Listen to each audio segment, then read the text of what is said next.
మరికొన్ని రోజుల్లో లోక్సభ ఎన్నికలు జరగబోతా ఉన్నాయి. ఈ లోక్సభ ఎన్నికల పరిస్థితి తీరు చూసుకున్నట్లయితే దేశంలో రకరకాలైనటువంటి వాతావరణం కనిపిస్తూ ఉంది. అది ప్రస్తుతం అధికారంలో ఉన్నటువంటి బీజేపీ ప్రభుత్వం స్వయం ప్రతిపత్తి కలిగిన సంస్థలని వాడుకుంటున్న విధానం కానీ, ప్రతిపక్షాలని పైన చేస్తున్నటువంటి దాడులు కానీ, లేదా ఇతరత్ర అంశాలు ఏవి చూసుకున్నా సరే ఒక భిన్నమైనటువంటి రాజకీయ వాతావరణం అయితే ఇప్పుడు దేశంలో కనిపిస్తూ ఉంది. ఢిల్లీ కేంద్రంగా ఉన్నటువంటి సీఎం కేజ్రీవాల్ అరెస్ట్ చేయడం అనేది కొంత పెద్ద సంచలనాన్ని దారితీసింది. దీని పట్ల ఇతర దేశాల వాళ్ళు కూడా స్పందించడం అనేది ప్రస్తుతం ఇక్కడ ఇది మన దేశంలో ఎలాంటి పరిస్థితులు నెలకొన్నాయి అన్న విషయాన్ని కూడా ఒక ఇండైరెక్ట్గా మనకు తెలియజేస్తూ ఉన్నాయి. బీజేపీ అనుకున్నట్టు 400 సీట్లు సాధ్యమా? రాజ్యాంగాన్ని మారుస్తారా? అట్లాగే చాలామంది దేశం డిక్టేటర్షిప్ వైపు వెళ్తూ ఉంది, ఒక నియంతృత్వం వైపు వెళ్తూ ఉందని చెప్పేసి కొన్ని కామెంట్స్ చేస్తూ ఉన్నారు. అది సాధ్యమవుద్దా? అది అనుకున్నంత ఈజీనా? బీజేపీ అనుకున్నంత ఈజీ అవుతుందా అది? అలాగే ఇవన్నీ విషయాలు మాట్లాడడానికి ఇప్పుడు ప్రస్తుతం ఉన్నటువంటి పరిస్థితులు పొలిటికల్ సినారియో గురించి కంట్రీలో ఉన్నటువంటి పొలిటికల్ సినారియో గురించి మాట్లాడడానికి సీనియర్ జర్నలిస్ట్ డాక్టర్ మహేష్ గారు మనతో ఉన్నారు. ఆయనతో మాట్లాడి అసలు ఈ సిచ్యుయేషన్ గురించి ఒకసారి తెలుసుకుందాం. హాయ్ మహేష్ గారు.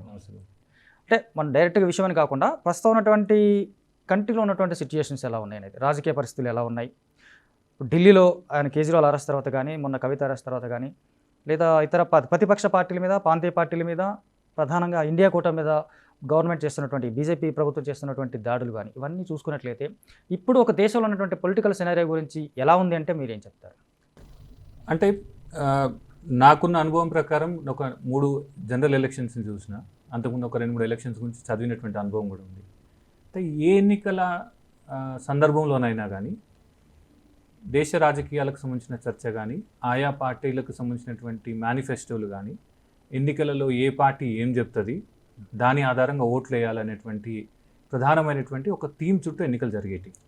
అయితే సడన్గా ఈ సంవత్సరం జరుగుతున్నటువంటి జాతీయ ఎన్నికలలో పార్టీలు ఏం చెప్తాయి అనే కంటే కూడా పార్టీలు ఏం చేస్తున్నాయి, ఆ పార్టీలు చేస్తున్న క్రమంలో బాధితులు ఎవరు, బాధ్యులు ఎవరు అనేటువంటి ఒక చర్చ నడుస్తుంది. ఎగ్జాంపుల్, సెంట్రల్ గవర్నమెంట్లో అధికారంలో ఉన్న బీజేపీ పార్టీ తన కేంద్ర ప్రభుత్వ సంస్థలని విపరీతంగా వాడుకోవడం అనేది 2014 తర్వాత బాగా పెరిగింది. ముఖ్యంగా ED, CBI, income tax, even media broadcasting organisations కూడా అంటే ఏజెన్సీస్ని కూడా వాడుకుంటున్నాయి. అయితే ఇప్పుడు ప్రతిపక్ష పార్టీలంతా కూడా మేము ప్రజలకి గెలుస్తే ఫలానా చేస్తాము అనేటువంటి విషయం చెప్పుకునేటువంటి అవకాశం కూడా వాళ్ళకి ఇవ్వట్లేదు. ఊపిరి సల్పకుండా విచారణలు, సోదాలు, దాడులు, నోటీసులు, అరెస్టులు, రకరకాల అంశాల ఆధారంగా కేంద్ర ప్రభుత్వం ఉన్నటువంటి బీజేపీ పార్టీ ఇతర రాజకీయ పార్టీలను కట్టడి చేసే ప్రయత్నం చేస్తున్నాయి. అయితే ఇక్కడ ఒక సమస్య మనకు చాలా స్పష్టంగా కనిపిస్తుంది. ఇండియా కూటమి కూడా, ఈ కూటమి ఏదో ఒక 1 year ముందు కంటే ఒక 2 ఏళ్ల ముందు కనుక జట్టు కట్టి ఉంటే కనుక అనేక సమస్యలకి ఈరోజు పరిష్కారం దొరికేది. ఒక రకంగా ప్రధాన ప్రతిపక్షమైనటువంటి కాంగ్రెస్ పార్టీ ఈరోజు బీజేపీ చేస్తున్నటువంటి రాజకీయాలను సరిగ్గా అర్థం చేసుకోకపోవడంతో కాంగ్రెస్ ఆధారంగా ప్రత్యామ్నాయ మార్గాన్ని చూపించాలనుకున్నటువంటి ఇతర అన్ని పార్టీలకు కూడా కొంత ప్రాణసంకటంగా మారిందనేటువంటి మాట చెప్పొచ్చు. ఎందుకంటే ఇప్పుడు టీఎంసీ ఉంది, అతిపెద్ద పార్టీ ఇండియా కూటమిలో, డిఎంకే ఉంది, అతిపెద్ద పార్టీ. ఈ 2 పార్టీలను ఎట్లయితే కలుపుకొని పోవాలనేటువంటి మాట చూడకుండా ఒక డిఎంకే మాత్రం ఇండియా కూటమిలో మిగిలింది. ఈరోజు టీఎంసీ లేదు. సో ఇవన్నిటినీ ఒక్క దగ్గర నిలబడి ఉంటే బీజేపీ కూడా కొంత భయపట్టేది. కానీ డివైడెడ్ అపోజిషన్ ఉండడం వల్ల బీజేపీ తాను అనుకున్నటువంటి ఒక కైండ్ ఆఫ్ నిరంకుశ ధోరణి వైపు కానీ, నియంతృత్వ ధోరణి వైపు వెళ్తున్నటువంటి ఆందోళన ఇప్పుడు కాంగ్రెస్ పార్టీ నాయకులు చేస్తున్నారు, చాలామంది మేధావులు కూడా చేస్తున్నారు. కాబట్టి ఈ ఎలక్షన్స్లో ఉన్నటువంటి వ్యవహారం కానీ, జరుగుతున్న పరిణామాలు కానీ Indian ఇండిపెండెంట్లో except 1 election, I think Indira Gandhi టైంలో ఎమర్జెన్సీ ఎలక్షన్కి తప్పించి మిగిలిన అన్ని ఎలక్షన్స్కి భిన్నంగా ఉంది, చాలా కాంప్లెక్స్గా ఉంది, సంక్లిష్టంగా ఉంది. ఇంకొక రకం చెప్పాలంటే సరికొత్తగా ఉంది. అది బాగుంటుందా, నెగిటివ్ అవుతుందా అనేది కాలం సమాధానం చెప్తుంది. సో కొంతమంది చేస్తున్నట్టు ఒక కామెంట్ ఏంటంటే ఇది అప్రకటిత ఎమర్జెన్సీ అని కూడా కొంతమంది అంటూ ఉన్నారు. ఒక రకంగా చూసుకుంటే అంటే మీరు చెప్పినట్టుగా ప్రజలకి సరైనటువంటి వార్త చేరడం లేదు. నేషనల్ మీడియాలో ఉన్నటువంటి ప్రధానమైనటువంటి బ్రాడ్కాస్టింగ్ అన్ని మొత్తంగానే బీజేపీ హ్యాండ్ ఓవర్లో పెట్టేసుకుంది. దాన్ని గోధీ మీడియా అని చెప్పేసి కూడా చాలా స్పష్టంగా చాలామంది చెప్తున్నారు, ఓపెన్గానే చెప్తున్నారు. ఆ మీడియా సంస్థలో జరుగుతున్న డిబేట్స్ కానీ, వాళ్ళ నుంచి వస్తున్న ప్రశ్నలు కానీ పూర్తిగా పార్టీ కార్యకర్తలాగా, నాయకుల్లాగా ఉన్నాయనేది ఓపెన్గానే చేస్తున్నటువంటి కామెంట్. సో దీనివల్ల ఇప్పుడు ప్రతిపక్షాలు చేస్తున్నటువంటి మీరు అన్నట్టుగా వాళ్ళు గెలిచిన తర్వాత ఏం చేస్తామని చెప్పడం, ప్రజలకు చేరకపోవడం ఒకటి, దీనికి సంబంధించి ఈడీ దాడులు, సిబిఐ దాడులు ఇవన్నీ ఒక ఎత్తు అనుకోవచ్చు. అయితే ఇది అప్రకటిత ఎమర్జెన్సీ అని అనుకోవచ్చా ఖచ్చితంగా? అంటే అప్రకటిత ఎమర్జెన్సీ అని అంటే ఒక మీడియా పాయింట్ ఆఫ్ వ్యూలో నేను కొంతవరకు ఒప్పుకుంటా. ఎందుకంటే ఇంతకుముందు దేశం ఒకటేసారి ఎమర్జెన్సీ చూసింది ఇందిరాగాంధీ టైంలో. Yes. ఇందిరాగాంధీ ఎమర్జెన్సీ టైంలో మీడియా వ్యవహరించిన తీరు ఇప్పుడు దాదాపు కొన్ని సిమిలారిటీస్ ఉన్నాయి. ప్రతి వార్త స్క్రూటినీ అయిన తర్వాతే publish అప్పుడు అయ్యింది. ఏంటంటేనేమో ప్రభుత్వమే ఒక ఏజెన్సీని పెట్టి స్క్రూటినీ చేసి పంపాలనేటువంటి ఒక జీవో లాంటిది కానీ ఒక ఆదేశం లాంటిది కానీ ఇచ్చి ఆ ప్రయత్నం చేసింది. అదేమో అధికారికంగా చేసింది. కానీ బీజేపీ చాలా తెలివైన పార్టీ అనిపిస్తుంది. ఎందుకంటే చట్టం లేకుండా, జీవో లేకుండా, ఆదేశం లేకుండా డైరెక్ట్గా ఆ సంస్థలలో ఇన్వెస్ట్ చేయడం కానీ, తన మిత్రులతో కొనిపించడం కానీ, టేక్ ఓవర్స్ కానీ చేయడం ద్వారా ఆ పరిస్థితి రాకుండానే మీడియా నరేటివ్ని కంప్లీట్గా కంట్రోల్ చేసే పరిస్థితి వచ్చింది. సో ఇక్కడ ఒక మాట చెప్పాలా, బీజేపీ నాయకుడు ఎల్కే అద్వానీ గారు ఎమర్జెన్సీ తర్వాత జనతా పార్టీ వచ్చినప్పుడు అప్పుడు ఇందిరాగాంధీ మీడియాని వంగి నడవమని చెప్తే వీళ్ళు పాక్కుంటా దేక్కుంటా నడిచినారు. అంత భయంకరమైన నియంతృత్వంలో ఉండినారు. అంటే అంత బానిసత్వంలో ఉన్నది మీడియా అనేటువంటి మాట చెప్పినారు. కానీ ఈరోజు పరిస్థితి చూస్తే ఎస్పెషల్లీ జాతీయ మీడియాకి సంబంధించినంత వరకు అసలు బీజేపీ కనీసం వంగి నడవమని కూడా చెప్పట్లేదు. కానీ వీళ్ళే ఆటోమేటిక్గా డైరెక్షన్ తీసుకుని వెళ్ళిపోతున్నట్టే కనిపిస్తుంది. కానీ ఇక్కడ ఒక్క రే ఆఫ్ హోప్ అండ్ ఏంటిదంటే డిజిటల్ మీడియా పెరుగుతుంది ఎక్కడికక్కడ. ప్లీజ్. అంటే డిజిటల్ ఏదే వస్తుంది అనుకుంటున్నాను. ఇప్పుడు మెయిన్ స్ట్రీమ్ మీడియా ఏదైతే ఉందో మీరు అన్నట్టుగా అది ఆల్మోస్ట్ చెప్పకుండానే పాకుతూ వెళ్ళిపోతా ఉంది. డిజిటల్ మీడియా మీద కూడా చాలా కట్టడలు ఉన్నాయి. చాలా కొద్దిమంది మాత్రమే డిజిటల్ మీడియా వేదికగా కొంత, ఇంకా చెప్తే కొన్నాళ్ళ క్రితం ఒక కామెంట్ ఉండేది, మనకి స్టాండప్ కామెడీ చేసే వాళ్ళు చూస్తే పొలిటీషియన్స్ చేయాల్సిన పని స్టాండప్ కామెడీస్ చేస్తూ ఉన్నారు, స్టాండప్ కామెడీస్ చేయాల్సిన పని బీజేపీ వాళ్ళు లేదా పొలిటీషియన్స్ చేస్తున్నారని ఒక సెటైరికల్ కామెడీ కమెంట్ కూడా ఉండే. సో వాళ్ళ మీద కూడా కొన్ని కంట్రోల్ వచ్చేసినాయి. మనకి రీసెంట్గా మనకి మునవర్ ఫారూఖీ కానీ, కునాల్ కామ్రా కానీ ఇలాంటి వాళ్ళ మీద కొంచెం కంట్రోల్ వచ్చేసింది. వాళ్ళు కూడా చాలా వరకు తగ్గారు. అయితే ఈ డిజిటల్ మీడియా వేదికగానే జరుగుతున్నటువంటి ఈ ప్రచారం నిజంగా వాళ్ళ నియంతృత్వాన్ని ఎంత మేరకు నియంత్రించగలదు? అంటే డిజిటల్ మీడియా ద్వారా జరుగుతున్నటువంటి ప్రచారము పెద్ద ఎత్తున ప్రజల్లోకి వెళ్తుందా అంటే ఎస్ అనే చెప్తాను నేను. ఎందుకంటే స్లోగా India becoming a modern country and tech savvy country అవుతుంది. Access to the information and internet కానీ పెరుగుతుంది. కాబట్టి స్లోగా డిజిటల్ మీడియా పెనట్రేషన్ కానీ ఇన్ఫ్లుయెన్స్ కానీ రోజు రోజుకి పెరుగుతుంది. అది ఎవరు డినై చేయలేని అంశం. కానీ ఈ రోజు కూడా మీడియా ఓనర్షిప్ ప్యాటర్న్ కానీ మీడియా వ్యూవర్షిప్ ప్యాటర్న్ కానీ తీసుకుంటే డిజిటల్ మీడియా ప్రెజెన్స్ చాలా చాలా చాలా తక్కువ ఉంది. ఇప్పటికి కూడా ప్రజలు టీవీలు పేపర్లలో వచ్చిందానే నిజమైన వార్త అనుకుంటున్నారు. ఇప్పుడు యూట్యూబ్ ఛానల్లో కానీ రావడము, లేదంటే వాట్సాప్లలో వచ్చిన దానికి ప్రభావానికి గురవుతున్న మాట వాస్తవం, చర్చ చేస్తున్న మాట వాస్తవం, కానీ దాని వార్త లెక్క చూడట్లేదు. బట్ అన్ఫార్చునేట్లీ వార్త లెక్క ఒక విశ్లేషణ చేసేటువంటి రవీష్ కుమార్ లాంటి వాళ్ళ వార్తల్ని కూడా ఎన్డీటీవీని టేక్ ఓవర్ చేయడం కానీ, తర్వాత అటు అదానీ చేతిలోకి వెళ్ళిన తర్వాత ఆయన బయటకు వెళ్ళడం కానీ, ఇట్లా కొన్ని సేన్ వాయిసెస్ ఉండే, అంటే కొన్ని మాట్లాడేటువంటి గొంతుకలను తొక్కి పక్కన పెట్టిన తర్వాత వాళ్ళు డిజిటల్ మీడియాకి వచ్చినారు. ఇక్కడ ఒక మాట చెప్పాలి, డిజిటల్ మీడియా ప్రజెన్స్తోని ఆపగలుగుతారా అంటే ఈ 2023లో ఆపుతారో లేదో నాకు తెలియదు. కానీ డెఫినెట్గా digital media is going to be very very crucial for this country and for this democracy. ఎందుకంటే ఈరోజు రవీష్ కుమార్ గారి వీడియో ఆయన ఎన్డీటీవీలో ఉన్నప్పుడు ఆయన ఒక వీడియోని 10 లక్షల మంది చూస్తే ఈరోజు 30 లక్షల మంది, 40 లక్షల మంది, 50 లక్షల మంది చూసేటువంటి పరిస్థితి కూడా ఉంది. కాబట్టి డిజిటల్ మీడియాలో కొంత ధైర్యంగా ఇప్పటికి కూడా దేశం కోసం కానీ, సమాజం కోసం కానీ, రాజ్యాంగ విలువల కోసం కానీ పనిచేసేటువంటి జర్నలిస్టులు, మేధావులు, మీరందరూ ఇంతకుముందు స్టాండప్ కమీడియన్స్, అమెరికా లాంటి దేశాలలో వెస్టర్న్ వరల్డ్లో మీడియా పర్సనాలిటీస్ అంటూ ఏముండరు. కామెడీ షోస్ ద్వారానో ఎంటర్టైన్మెంట్ షోస్ ద్వారానే కావాల్సినటువంటి సమాచారం వస్తుంది. ఆ ప్రమాదం ముందే గమనించి బీజేపీ ఆ కమీడియన్స్ని కానీ లేదంటే డిజిటల్ పర్సనాలిటీస్ని కానీ తొక్కిపెట్టే ప్రయత్నం చేస్తున్నారు. కానీ ఇప్పటికీ కూడా రవీష్ కుమార్ లాంటి వాళ్ళు కొంత గట్టిగా మాట్లాడడం, ఒక లైన్ తీసుకొని ప్రభుత్వం చేసినటువంటి కొంత ఇబ్బందికరమైనటువంటి అంశాలన్నింటినీ ప్రజల్లోకి తీసుకెళ్లడం, నిన్నటికి నిన్న ధ్రువరాటి పెట్టినటువంటి వీడియో, అంటే ఈ దేశం నిజంగానే డిక్టేటర్షిప్ అయిపోతుందా అనేటువంటి 2 వీడియోలు చేస్తున్నారు ఆయన. ఆ 2 వీడియోలకు సంబంధించి కూడా విపరీతమైనటువంటి వ్యూవర్షిప్ వచ్చింది. ప్రజలు కూడా దాని కింద వెళ్ళి చూస్తే మీకు సలాం చెప్తున్నాం, మీడియా అంతా గోడీ మీడియాగా మారిన తర్వాత ఈరోజు మీరు మాట్లాడుతున్నారు అనేటువంటి ఒక గొప్ప థ్యాంక్స్ గివింగ్ మెసేజెస్ కూడా చాలా మంది చెప్తున్నారు. కాబట్టి ఎస్, నియంతృత్వం ఆగుతుందా అంటే డెఫినెట్గా ఆగుతుంది.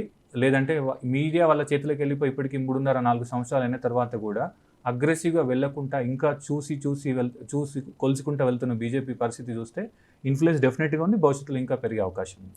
ఎగ్జాక్ట్లీ. ఇప్పుడు మీరు అన్నట్టుగా డిజిటల్ మీడియా ప్రభావం కనిపిస్తుంది అని చెప్తున్నారు. బట్ నేనేమంటున్నానంటే మెజారిటీ బై మైనారిటీ అని ఉంటుంది మనకి. ఒకళ్ళిద్దరు మాట్లాడుతున్నారు. డిజిటల్ మీడియాలో కూడా కొంతమంది సెక్షన్ ఆఫ్ పీపుల్, చాలా లిమిటెడ్ పీపుల్ మాట్లాడుతూ ఉన్నారు. అదే డిజిటల్ మీడియా అటు వాళ్ళు కూడా యూజ్ చేస్తూ ఉన్నారు. ఖచ్చితంగా చెప్తే ధ్రువరాటి చేసినటువంటి వీడియోస్ కానీ రవీష్ కుమార్ చేసినటువంటి వీడియోస్ కానీ కంపేర్ చేస్తే జనాల్లోకి ఎక్కువగా వాట్సాప్ యూనివర్సిటీ సిలబస్ వెళ్ళిపోతూ ఉంది, దానికి ఎక్కువగా ప్రభావితం అవుతున్నారు అనేది కూడా ఒకటి ఉంది మనకు. అంటే ఇది వాట్సాప్ యూనివర్సిటీలోకి వెళ్తున్న వీడియో డైరెక్ట్గా ఏం వెళ్ళట్లేదండి. అంటే దీని వెనుక ఒక పెద్ద యంత్రాంగం ఉంది, ఒక వ్యవస్థ ఉంది. ఏదైనా అది జనాల్లోకి వెళ్తున్నప్పుడు ఆబ్వియస్గా అంటే ఒక నెగటివ్ సెన్స్, అంటే మనకి ఏమంటారు, ఎగ్జాక్ట్ నిజం కూడా పదే పదే 10 సార్లు అబద్ధం చెప్తే అది నిజం అవుతుంది అనే మాట అంటారు. అది బీజేపీ ఎగ్జాక్ట్ మొదటి ఆ నుంచి రూల్ అనుసరిస్తున్న వాళ్ళకి వ్యూహం తెలుసు, అది. ఆ గేమ్ వాళ్ళకి తెలుసు కాబట్టి అందులో చాలా ముందున్నారు. ఇప్పుడే కాదు 2014లో అధికారం రావడం గురించి పడితే ఇప్పటిదాకా 10 సంవత్సరాలు వాళ్ళు వాట్సాప్కి సంబంధించిన వ్యవస్థను విస్తృతంగా వాడుకున్నారు.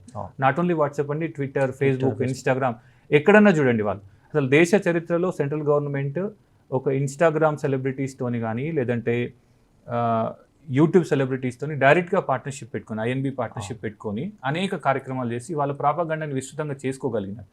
కానీ ఇక్కడ కాంగ్రెస్ పార్టీ కానీ, కాంగ్రెస్ పార్టీకి సంబంధించినటువంటి మిత్రులు కానీ, దేశంలోని ఇతర ప్రతిపక్షాలు కానీ ఇప్పటికైనా బీజేపీ నుంచి ఏమేమి పనులు చేయొద్దో మన విమర్శ చేయడంతో పాటు ఏ పనులు చేసి మన వాయిస్ని వినిపించాలి కూడా నేర్చుకోవాల్సిన అవసరం ఉంది. ఎందుకంటే ఒక పొలిటికల్ పార్టీగా మారుతున్నటువంటి టెక్నాలజీ కానీ, ప్రజల యొక్క ఇన్ఫర్మేషన్ యూసేజ్ కన్జంప్షన్ ప్యాటర్న్స్ని కానీ తెలుసుకోవాలి. ప్రజలకు ఏది వేగంగా చేరుతుంది, ఎంత బాగా చేరుతుంది, ఎంత ఎఫెక్టివ్గా చేరుతుంది అనేటువంటి విషయంలో ఆత్మపరిశీలన చేసుకొని ఇంకా చాలా ముందుకు పోవాల్సిన అవసరం ఉంది. అందులో భాగంగా ఇప్పుడు ఎట్లయితే బీజేపీకి ఒక స్ట్రాంగ్ సైబర్ ఆర్మీ ఉందో, ఒక సోషల్ మీడియా ద్వారా కానీ, వాట్సాప్ ద్వారా కానీ మీరు అన్నటువంటి అసత్యాలు కానీ, వాళ్ళ వాయిస్ని కానీ, వాళ్ళ వాదనను కానీ, ఐడియాలజీని కానీ వినిపించే ప్రయత్నం చేస్తున్నారో, ప్రతిపక్ష పార్టీలు కూడా ఆ దిశగా పోయేందుకు ఈ రోజు నుంచన్నా ప్రయత్నం చేయాలి. మొన్నటి ఎన్నికల సందర్భంగా మనం చూసినాము, కాంగ్రెస్ పార్టీ కొంచెం స్లోగా పికప్ అయికుంటూ వచ్చింది తెలంగాణలో. ఎట్ ద సేమ్ టైం ఈ ప్రయత్నం అటు బీహార్లో జరగాలి, ఉత్తరప్రదేశ్లో జరగాలి, బెంగాల్లో జరగాలి, తమిళనాడులో జరగాలి, గుజరాత్లో జరగాలి, కాశ్మీర్లో జరగాలి. కానీ ఆ ప్రయత్నం ప్రధాన ప్రతిపక్షంగా ఉండాలనుకుంటున్నటువంటి కాంగ్రెస్ పార్టీ చేస్తున్నట్టుగా కనిపిస్తుంది. ఒకవేళ చేసినా కానీ సరిపోయినంతగా చేస్తున్నట్టు కనిపిస్తలేదు. కాబట్టి ఇప్పటికైనా కానీ కాంగ్రెస్ పార్టీ కేవలం ప్రెస్ కాన్ఫరెన్స్లు కానీ లేదంటే బాధితులు చేసేటువంటి అరుపులు అరవడంతో పాటు తన యొక్క యంత్రాంగాన్ని, వ్యవస్థను మరింతగా పెంచుకునేటువంటి ప్రయత్నం చేయాలి. అందులో టెక్నాలజీ స్పెసిఫిక్ సొల్యూషన్స్ దిశగా కూడా పోవాలి. అప్పుడే బీజేపీ ప్రాపగాండాని బలంగా ఆపగలుగుతాం. ఎస్. అయితే మనకు ధ్రువరాటి చేసిన వీడియో కానీ జనరల్గా మనం కొన్ని చూసుకుంటే వరల్డ్ వైడ్గా చూసుకున్నప్పుడు డిక్టేటర్షిప్ అనేది ఇమీడియట్గా ఇంప్లిమెంట్ అవ్వదు, మెల్లమెల్లగా ఒక్కొక్క. ఇప్పుడు అనుకున్నట్టుగా మీడియా సంస్థలు ఫస్ట్ కంట్రోల్ చేశారు, ఆ తర్వాత డిజిటల్ మీడియాని కంట్రోల్ చేశారు, తర్వాత బలంగా ఉన్నారనుకున్న ప్రతిపక్షాల పార్టీలను కంట్రోల్ చేస్తూ ఉన్నారు. ఏ చిన్న మైనస్ దొరికినా వాళ్ళ మీద లేనిపోయిన నిందలు వేసి లోపలేసేస్తాం. ఇది మెల్లమెల్లగా ఒక డిక్టేటర్షిప్ వెళ్ళడానికి ఒక స్టెప్ బై స్టెప్. ఇప్పటికి మనం చూసుకున్నట్టయితే 4-5 స్టెప్స్ దాటింది బీజేపీ. దాంట్లో భాగంగా ఇప్పుడు కేజ్రీవాల్ అరెస్ట్. నిజంగా కేజ్రీవాల్ బయట ఉంటే కనుక ఖచ్చితంగా చుట్టుపక్కల ఉన్నటువంటి 3-4 రాష్ట్రాల్లో ఎన్నికల్ని ప్రభావితం చేయగలిగినటువంటి నాయకుడు. ఎంత కాదనుకున్నా అతను పూర్తిగా ఆధిపత్యం చెలాయిస్తాడు, ఎలక్షన్స్లో ఎక్కువ సీట్లు సంపాదిస్తాడని కాకుంటే బీజేపీని ఎదుర్కొనేంత కెపాసిటీ కనీసం ఒక 2-3 రాష్ట్రాలు ఆయనకు ఉంది కాబట్టి ఆయన మోసేశారు అనుకుంటాం. కేజ్రీవాల్ అరెస్ట్ని ఎలా చూద్దాం? అంటే కేజ్రీవాల్ అరెస్ట్ దేశ చరిత్రలో అధికారంలో ఉన్నటువంటి ఒక ముఖ్యమంత్రిని ఎలాంటి అవినీతి ఆరోపణలు లేకుండా కేవలం అనుమానాల మీద, రూమర్స్ మీద, ఎవరో ఒక వ్యక్తి చెప్పినటువంటి ఆరోపణ మీద తీసుకెళ్లి అరెస్ట్ చేసినారు. సో గతంలో ఎప్పుడైనా నాయకులు అరెస్ట్ జరిగినప్పుడు కానీ, ఈవెన్ మాజీ ప్రధానమంత్రులది కానీ, ముఖ్యమంత్రులే కానీ జరిగిన సందర్భాలలో ఒక క్లియర్ కట్ ఎవిడెన్సెస్ ఉండే, విచారణ ఉండే, ఆ విచారణలో విండికేట్ చేయబడినారు వాళ్ళు. ఫలానా మనిషి ఫలానా దగ్గర డబ్బులు తీసుకున్నాడు, ఫలానా వ్యక్తి ఇస్తే అనేటువంటి ఒక స్పష్టమైనటువంటి సాక్ష్యాలు ఉన్నప్పుడు అప్పుడు నేరారోపణ చేసి విచారణ చేసి తీసుకుపోయేది. అయితే దురదృష్టవశాత్తు కేంద్ర ప్రభుత్వానికి ఉన్నటువంటి పిఎంఎల్ఏ యాక్ట్ కానీ, ఈడీ కానీ ఇవన్నిటి ఆధారంగా ఆయనను తీసుకెళ్లి జైల్లో వేయగలిగినారు. మీరు అన్నట్టు ఈరోజు నియంతృత్వం దిశగా పోతుందేమో అనేటువంటి భయాందోళన కానీ, లేదంటే ఇతర దేశాలు కానీ దేశంలో ఫ్రీ అండ్ ఫెయిర్ ఎలక్షన్స్ ఉండయనేటువంటి చర్చ చేయడం కానీ ఈ అరవింద్ కేజ్రీవాల్ గారి అరెస్ట్ తర్వాత ప్రామినెంట్గా బయటకు వచ్చింది. అంటే అరవింద్ కేజ్రీవాల్ అరెస్ట్ విషయంలో కేంద్ర ప్రభుత్వం ఒక పని చేయాల్సి ఉండే. ఎట్లాగూ మీరు విచారణ చేస్తున్నారు, గత 3 సంవత్సరాలుగా విచారణ కంటే ఎక్కువ ప్రచారం చేస్తున్నారు. మీరు ఏదో జరిగిపోయింది, 100 కోట్ల స్కామ్ జరిగింది, ఆమ్ ఆద్మీ పార్టీకి 100 కోట్లు వచ్చినాయి, అలా రకరకాల మాటలు చెప్పినారు. మీకు ఎవరైతే పొలిటికల్ ప్రత్యర్థులు ఉన్నారో వాళ్ళందరినీ తీసుకొచ్చి అలా యాడ్ చేసి ప్రయత్నం చేస్తారు, ఇంక్లూడింగ్ కవిత గారితో సహా.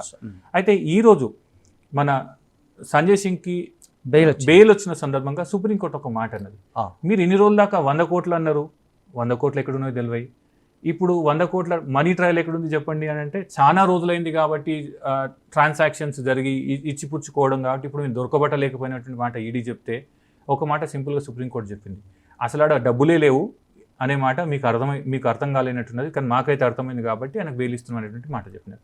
డెఫినెట్గా రేపు అరవింద్ కేజ్రీవాల్ విషయంలో కానీ లేదంటే కవిత గారి విషయంలో కానీ ఇదే జరుగుతుంది. అది నేరారోపణ ప్రూవ్ కాదు, నేరారోపణ ముందుకు పోదు, కోర్టులు కూడా రేపు ఎల్లుండో.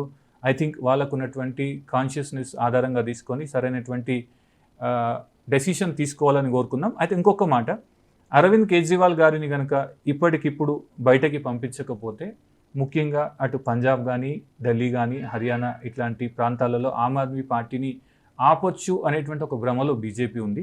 కానీ బీజేపీకి ఒకటి గుర్తు చేయాలా, మీ పార్టీ సీనియర్ నాయకుడు ఎల్కే అద్వానీ గారిని అడగండి, ఆయన చెప్తారు. ఇదే ఎల్కే అద్వానీ గారు ఇందిరాగాంధీ నియంతృత్వానికి వ్యతిరేకంగా, ఎమర్జెన్సీకి వ్యతిరేకంగా గట్టిగా కొట్లాడితే తర్వాత జనతా పార్టీ నాయకులందరూ జైల్లో ఉన్నా కానీ బ్రహ్మరథం బట్టి గెలిపించినారు. కాబట్టి ప్రజలు డిసైడ్ చేసుకుంటే, ప్రజలు నిజంగానే అరవింద్ కేజ్రీవాల్ గారి పట్ల ఒక అభిమానం కనుక చాలా సందర్భాల్లో మనకు కనిపించింది. మన పంజాబ్ ఎన్నికలు కూడా చాలా క్లియర్గా మ్యాండేట్ వచ్చింది. కాబట్టి బీజేపీ జైల్లో పెట్టినంత మాత్రాన అరవింద్ కేజ్రీవాల్ గారి పాపులారిటీ తగ్గడం కానీ, ఆయనకున్నటువంటి ప్రజామోదం కానీ తగ్గుతుంది అనేటువంటిది పిచ్చితనమే అవుతుంది, మూర్ఖత్వమే అవుతుంది. మనకి అరవింద్ గారితో పాటు మనకి సిబు సోరెన్ కూడా అరెస్ట్, ఆ కేసు కూడా అలాంటిది ఆల్మోస్ట్.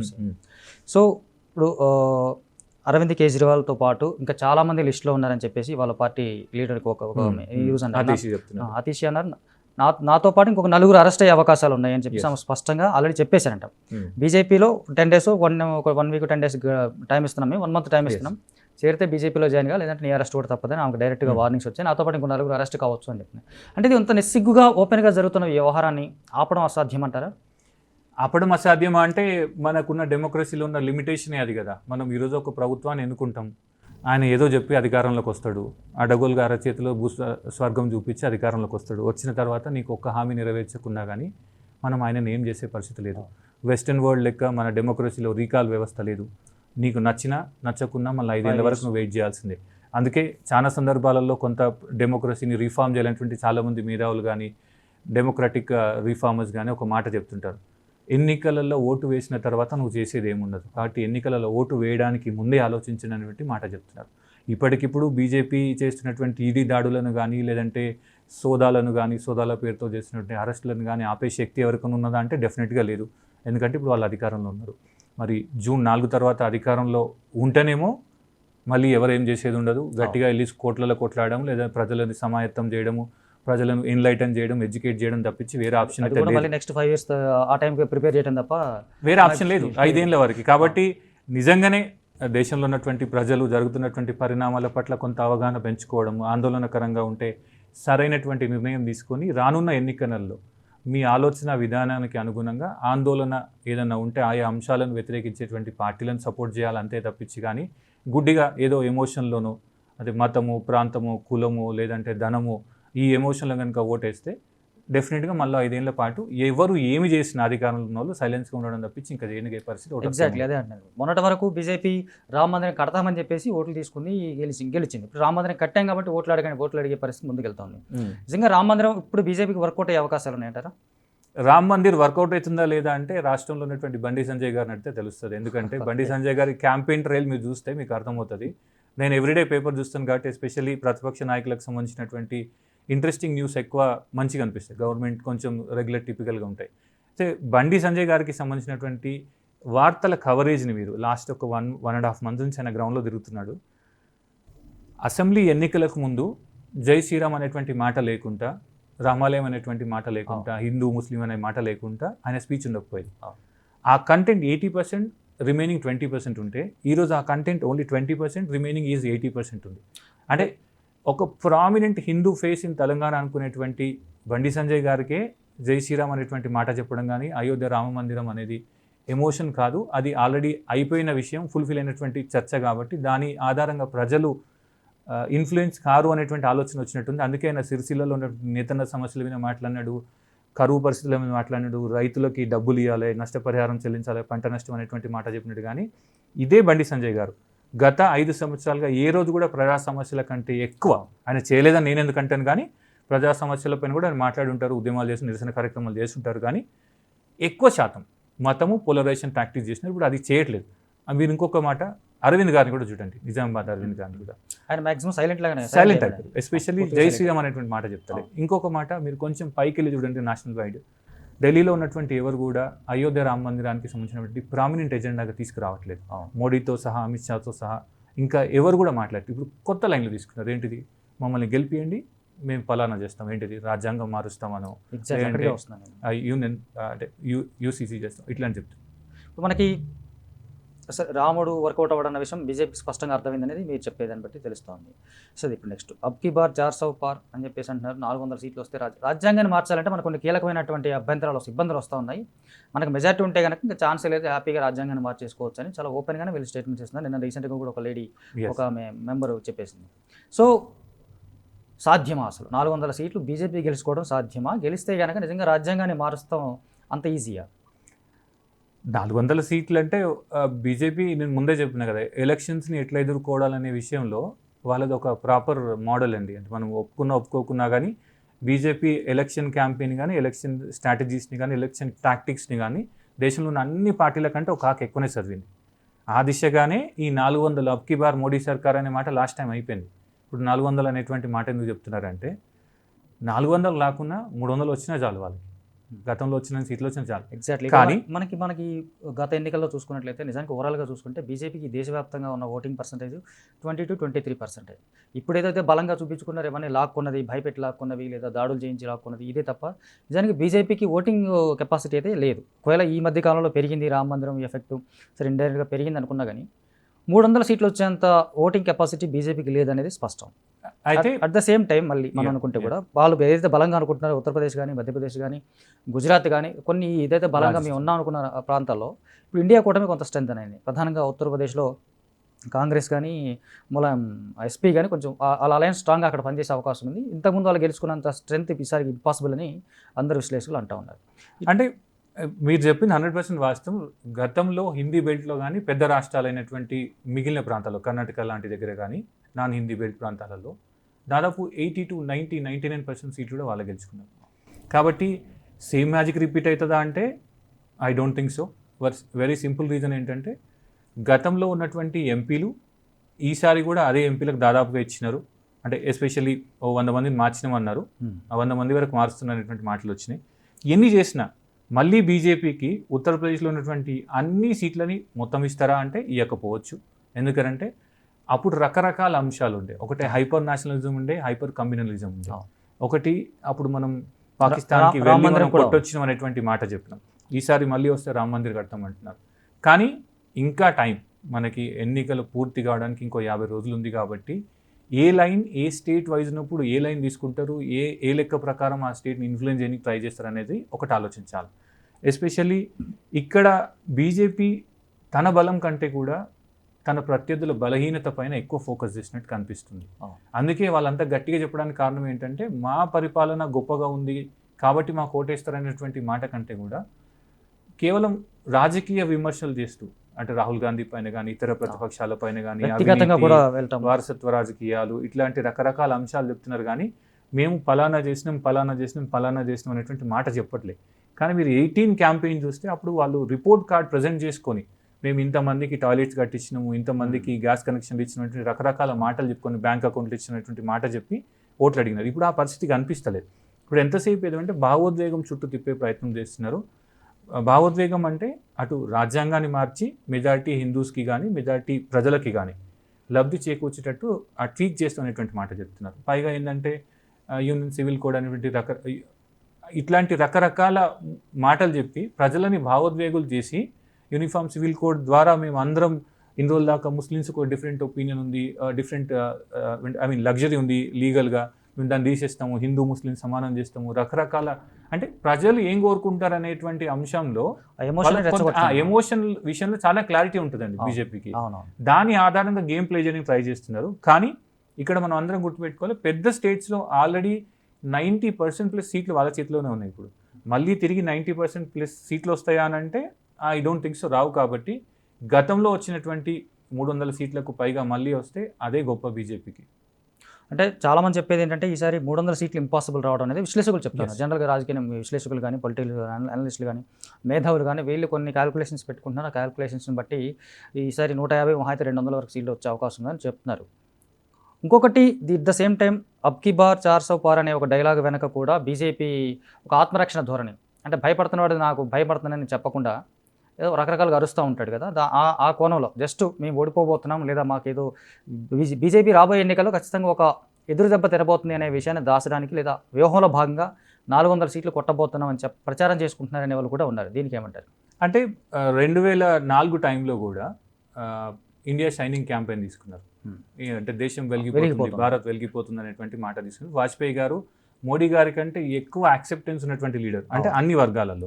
మోడీ గారికి 1-2 వర్గాలు మాత్రమే ప్రధానంగా సపోర్ట్ చేసి మిగిలిన వర్గాలలో ప్రామినెంట్ సపోర్ట్ ఉండకపోవచ్చు, అంటే ముస్లిం మైనారిటీస్లో కానీ ఆ రోజు వాజ్పేయి గారి విషయంలో అట్లాంటి పరిస్థితి లేదు. వాజ్పేయి గారు పార్టీ పరంగా చూసినా కొంచెం విజనరీ ఉన్న లీడర్గా చాలా మంది యాక్సెప్ట్ చేశారు. ఆ రోజు ఆయన తీసుకొచ్చినట్టు స్వర్ణ చతుర్భుజి ఇట్లాంటి రకరకాల కార్యక్రమాల వల్ల కానీ కొత్త కార్యక్రమాల వల్ల కొంత new modern face of India కనిపించింది అనేటువంటి మాట చెప్పినారు పివి నరసింహారావు తర్వాత. అప్పుడు కూడా బీజేపీ ఇదే లైన్ తీసుకుంది, ఇండియా షైనింగ్, ఖచ్చితంగా మేమే గెలిచామన్నారు. ఆ రోజు మీడియా ఇప్పుడు అమ్ముడు పోయినంత కూడా అమ్ముడు పోలేదు. ఇప్పుడు ఉన్నటువంటి కేంద్రీకృతంగా ఒక పార్టీ చేతిలో లేదు. అయినా అప్పుడు జరిగినటువంటి నరేటివ్ని ప్రతి మీడియా ప్రామినెంట్గా నమ్మింది. ఖచ్చితంగా మళ్ళీ బీజేపీ వచ్చే అవకాశం ఉందన్నట్టుగానే వార్తలు రాస్తున్నారు. నాకు ఇప్పటికీ గుర్తుంది అప్పుడు చదివినటువంటి వార్తలన్నీ కూడా. కానీ ఈసారి మీరు అన్నటువంటి ఆత్మరక్ష ధోరణి అంటవా, లేదంటే ప్రతిపక్షాలను ముందే భయపెట్టడం అంటవా, ఈ ధోరణి ఆధారంగా ఈ 400 నంబర్ చెప్పడంలోనే మీరు అన్నటువంటి ఒక స్పష్టమైనటువంటి ఒక గేమ్ ఉంది. ఆ గేమ్ని ఛేదించేటువంటి బాధ్యత ఇండియా కూటమి తీసుకోవాలి. బట్ అన్ఫార్చునేట్లీ ఎన్నికల నామినేషన్లు స్టార్ట్ అవుతున్న ఈ సందర్భంలో కూడా ఆ ప్రయత్నం అయితే ప్రధానంగా చేసినట్టు కనిపిస్తలేదు. ఎగ్జాక్ట్లీ ఆ 400 నంబర్ పైన కాంగ్రెస్ పార్టీ కానీ కాంగ్రెస్ ఫ్రెండ్స్ కానీ ఎవరు మాట్లాడతలేరు. అది ఒకటి ఏంటంటే అబ్కీ బార్ 400 అనేటువంటి మాటని బ్రేక్ చేయాల్సినటువంటి బాధ్యత కాంగ్రెస్ పార్టీ పైన కానీ రాహుల్ గాంధీ పైన కానీ లేదంటే వాళ్ళ యొక్క అనుచరుల పైన కానీ ప్రధానంగా ఉంటుంది.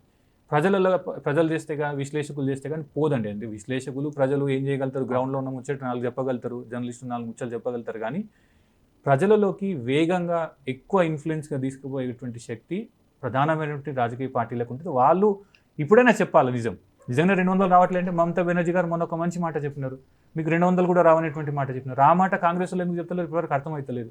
వాళ్ళు పదే చెప్పాలి. 400 ఎట్లయితే ప్రతి మీటింగ్లో చెప్తున్నారు, నీకు 200, 150, 100 నువ్వు చెప్పొచ్చు కదా, మీరు ఎందుకు చెప్పట్లేరు? మీరు చెప్పండి. మీరు చెప్తే మిగిలినటువంటి ఆలోచన పరులు కొంచెం తెలిసిన వాళ్ళు మీకు సపోర్ట్ చేస్తారు, ఎందుకంటే గ్రౌండ్ రియాలిటీ తెలిసిన వాళ్ళు. సరే, తెలుసో తెలియకో కొంతమంది బీజేపీ లీడర్స్ టంగ్ స్లిప్ పోయో రకరకాల వాళ్ళు మామూలుగా అది క్యాజువల్గా ఉంటుంది. మా దగ్గర ఈవీఎం మెషిన్స్ ఉన్నాయి, ఎలక్షన్ కమిషన్ కూడా రీసెంట్గా టకటకటగా మార్చేశారు. చాలా ఒక్కరోజు 24 అవర్స్లో ఎలక్షన్ కమిషన్ సంబంధించి ఒక మార్పులు చేర్పులు ఇవన్నీ జరిగాయి. ఇవి కొంచెం అవి చూసుకొని కూడా బీజేపీ ధైర్యంగా ఉంది అని వాళ్ళు భావిస్తున్నారు. ఇస్ ఇట్ పాసిబుల్ ఈవీఎంని మేనేజ్ చేయడం అనేది? లాస్ట్ టైం కూడా అలాగే చాలామంది అన్నారు ఈవీఎంని మేనేజ్ చేయడం ద్వారానే బీజేపీ గెలిచింది, నిజానికి అది నిజమైన విజయం కాదని చెప్పేసి. అలాగే రాహుల్ గాంధీ మీరు అన్నట్టుగా దీని మీద కంటే కూడా బ్యాలెట్ దీని ద్వారా మనం వెళ్ళాలని చెప్పేసి అంటున్నారు తప్ప 400 ఓట్ల దాని గురించి ఆయన ప్రశ్నించట్లేదు. ఇప్పుడు ఈవీఎం కానీ ఈ ఎలక్షన్ కమిషన్ కానీ బీజేపీకి ఫేవర్గా ఉండే అవకాశం ఉందా? అంటే ఇది చాలా అసంబద్ధమైనటువంటి వాదన. ఏంటంటే చేతగానోడు మాత్రమే సంధి గురించి మాట్లాడని మహేష్ బాబు సినిమాలో ఒక సామెత ఉంటుంది. రాజకీయాలలో గెలవడం చేతగాక గెలిచినోని పట్ల ఏదో అడగోలుగా మాట్లాడి 4 ముచ్చట్లు చెప్తే అయిపోతుంది అనుకుంటారు. ఓటమిని హంబుల్గా ఒప్పుకొని మేము ఓడిపోవడానికి ప్రధాన కారణాలు ఏంటి వెతుక్కోవాలా, ఆ ఓడిపోయినటువంటి కారణాలను రెక్టిఫై చేసుకోవాలా, ఆత్మపరిశీలన చేసుకోవాలా. బీజేపీ పైన ఇంత వ్యతిరేకత ఉన్నా మాకెందుకు ప్రజలు మా వైపు నిలబడట్లేదు అనేటువంటి అంశాన్ని కూడా కాంగ్రెస్ పార్టీ ఆత్మపరిశీలన చేసుకోవాలా. కానీ కాంగ్రెస్ పార్టీ ఎప్పుడు గాంధీ కుటుంబం గురించి ఆలోచించడం మీద ఆత్మపరిశీలన చేసుకునేటువంటి పరిస్థితి అయితే కనిపిస్తలేదు. గ్రౌండ్ అంతా ఖాళీ అవుతుంది, ఉన్న ఎమ్మెల్యేలు పోతురు, ఎంపీలు పోతురు, ప్రభుత్వాలు పోతున్నాయి, పార్టీల సీనియర్ లీడర్ పోతురు. కానీ ఎంతసేపు గాంధీ కుటుంబం జపం తప్పించి ఇంకేం చేయట్లేదు. ఇంత గట్టిగా ఎందుకు చెప్పాల్సి వస్తుందంటే ఇదే ఈవీఎం మిషన్ల ఆధారంగా కదా తెలంగాణలో మీరు అధికారంలోకి వచ్చినారు, ఇదే ఈవీఎం మిషన్ల ఆధారంగా కదా కర్ణాటకలో అధికారంలోకి వచ్చినారు. మరేంటిది ఇదే ఈవీఎం మిషన్లను కాదని చెప్పి బ్యాలెట్తో నేను గెలిచిరా మీరు? లేదు, నేను అన్నది బీజేపీ వాళ్ళే కొంతమంది అంటా ఉన్నారు మా దగ్గర ఈవీఎం మిషన్స్ ఉన్నాయి. బీజేపీలో ఏముందండి, బీజేపీకి ఒక ఇంతకుముందు కాంగ్రెస్ పార్టీలో ఒక మాట ఉంటుండే, మాది ప్రజాస్వామ్యం ఎక్కువ ఉన్నటువంటి పార్టీ అనేది. ఇప్పుడు ఏంటంటే వాగాడంబరం అంటాం, అంటే అడగోలుగా మాట్లాడేటువంటి నేచర్ బీజేపీలో కూడా ఎక్కువ ఉంటుంది. బీజేపీ అదేం ఊరికనే చేయట్లేదు, కావాలనే చేస్తుంది. తన ఆడియన్స్కి ఎంగేజ్ చేయడం కోసం అనుకోవచ్చు, ట్రాక్ కాదు, తన ఆడియన్స్కి బూస్ట్ చేయడానికి. అరే ఏం లేకపోతే మా దగ్గర ఈవీఎంలు ఉన్నాయి రాబోయే అంటే బీజేపీ కూడా నాకు కనీసం చలో ఈసారి గెలిచినని మాట ఉంటుంది. కానీ రాహుల్ గాంధీ కానీ కాంగ్రెస్ పార్టీ కానీ ఈవీఎంల పైన ముచ్చట పక్కన పెట్టి మీరు కూడా ఈవీఎంలతోనే గెలిచినారు, ఇన్ని రోజులు అంతకుముందు కూడా ఈవీఎంలతోనే గెలిచినారు, భవిష్యత్తులో గెలిస్తే ఈవీఎంలతోనే గెలుస్తారు. కాబట్టి ఈవీఎం లాంటి సాకులు చెప్పకుండా రియల్ ఇష్యూస్ తీసుకోండి. రియల్ ఇష్యూస్ ఏంటిది? ఈరోజు దేశంలో సెక్యులర్ ఫ్యాబ్రిక్ ఖరాబ్ అవుతుంది, రెండు వర్గాల మధ్య హిందూ ముస్లిం మధ్యలో తీవ్రమైనటువంటి ఇబ్బందికరమైన పరిస్థితులు ఉన్నాయి. వాటిని ఉద్రిక్తలు తగ్గించండి. శాంతి అన్నారు, మీరు ప్రేమ అన్నారు, ఇట్లాంటి అంశాలు మాట్లాడండి. అన్నిటికంటే ముఖ్యంగా మీరు అధికారంలోకి వస్తే ఏం చేస్తారో చెప్పండి, బలమైనవి చెప్పండి. కేవలం వెల్ఫేర్ యాక్టివిటీ మాత్రమే చెప్పకండి. దేశం గురించి మీరు ఏం చేస్తారో చెప్పండి, ప్రజల గురించి ఏం చేస్తారో చెప్పండి. బీజేపీ చాలా జాగ్రత్తగా ఒక గేమ్ ప్లే చేస్తుంది. మీకు కాంగ్రెస్ పార్టీకి ఇంకా అర్థమవుతలేదు. వెల్ఫేర్ యాక్టివిటీని మేము పెద్దగా ప్రమోట్ చేయము, మాకు దేశం ఫస్ట్ అనేటువంటి నేషన్ ఫస్ట్ అనేటువంటి లైన్ తీసుకున్నారు వాళ్ళు. నేషన్ ఫస్ట్ అన్నప్పుడు ఏమవుతుందంటే, ఒక ఇంగ్లీష్లో ఒక సామెత ఉంటుందండి, అంటే మూర్ఖుడికి లాస్ట్ రీసార్ట్ ఏంటిదంటే దేశభక్తి అంటారు వాళ్ళు. ఏంటిదంటే వాడు ఏం చేతగానప్పుడు దేశభక్తి అనే మాట చెప్తే బరాఖూన్ మాఫ్ అవుతుంది. నువ్వు ఆ గేమ్ని అర్థం చేసుకో. కాంగ్రెస్ పార్టీ ఏం నినాదాలు ఇస్తుంది, ఏమి అంశాలు ప్రామిస్ చేస్తుందో ఒకసారి రీథింక్ చేయండి, ఆలోచించండి. మీరు గ్యారంటీలు అన్నారు. మీ గ్యారంటీలు ఇంకా రాకముందే మోడీ నా గ్యారంటీ అనేటువంటి మాట తీసుకుని ఆల్రెడీ వాడుతూనే ఉన్నాడు కదా. ఇప్పుడు నువ్వు చెప్తే ఏమవుతుంది? నువ్వు కర్ణాటకలో ఆల్రెడీ సక్సెస్ఫుల్గా చేసినావు, తెలంగాణ ఆల్రెడీ సక్సెస్ఫుల్గా చేసినావు. మరి నీకేం రోగం పుట్టింది? ఒక 2 నెలల కింద 3 నెలల కిందనో 6 గ్యారంటీలో 10 గ్యారంటీలు చెప్తే అయిపోతుంది కదా. నేషనల్ వైడే చెప్తాను నేను. నేషనల్ వైడ్ మనకి న్యాయయాత్రలో రాహుల్ మేనిఫెస్టో అంటున్నా నేను. ఇంకా మేనిఫెస్టో రాలేదు కదా వాళ్ళది. మేనిఫెస్టోలోనే ఒక పంచసూత్రాలు చెప్పేసి చెప్పేసి ఒక 2 months అదే 1 month 2 months అవుతుంది. యాక్చువల్ వాళ్ళు ఒక అజెండా అయితే తీసుకున్నారు, కాకపోతే జనాల్లోకి తీసుకెళ్ళడం మీరు గమనించండి. మేనిఫెస్టోలో నువ్వు వెల్ఫేర్ యాక్టివిటీస్ గురించి మాత్రమే మాట్లాడినారు, ఎమోషనల్ యాక్టివిటీ గురించి మాట్లాడలేరు. నేను అంటుంది ఏంటంటే, బీజేపీకి ఓటు ఎందుకు వేస్తున్నారు అన్న బీజేపీలకు అడిగితే, అవును మా హిందువులో గౌరవం ఇచ్చింది అంటారు, మా రామాలయం కట్టింది అంటారు. రేపు రాజ్యాంగంని మార్చి అయినా సరే హిందూ ముస్లింలకు ఒకటే చట్టం తీసుకొస్తారు అంటారు. మూడోది ఏంటిది, పాకిస్తాన్ ఆక్యుపైడ్ కాశ్మీర్ని మళ్ళీ తిరిగి తీసుకొస్తారు. ఇట్లాంటి ఒక బలమైనటువంటి ఎమోషన్ని నిరంతరంగా సజీవంగా ఉంచేటువంటి కొన్ని డిమాండ్స్ తెరపైకి తీసుకొచ్చినారు. మీరేం తీసుకొచ్చినారు కాంగ్రెస్ పార్టీ తరఫున? నేను అంటుంది ఏంటంటే, నువ్వు ప్రతిపక్షానికి పెద్దన్న పాత్రలో ఉన్నావు కదా. అసలు ఇండియా కూటమి మేనిఫెస్టో ఎక్కడుంది? నువ్వు ఒక టీంకి వెళ్తున్నాను, టీంకి వెళ్ళినప్పుడు ఇండియా కూటమి మేనిఫెస్టో చెప్పాలి కదా. నువ్వు ఇప్పుడు నేను తమిళనాడుకు సంబంధించిన డిఎంకే కార్యకర్తను. నువ్వు గెలిస్తే నాకేమొస్తుంది అంటే, ప్రజలు అడుగుతారు నన్ను, సార్ నీకు గెలిచి 40 సీట్లతో నీ ఏమవుతుంది సార్, 400 సీట్లు గెలుస్తామంటారు వాళ్ళు, మోడీ వాళ్ళ అని అంటారు.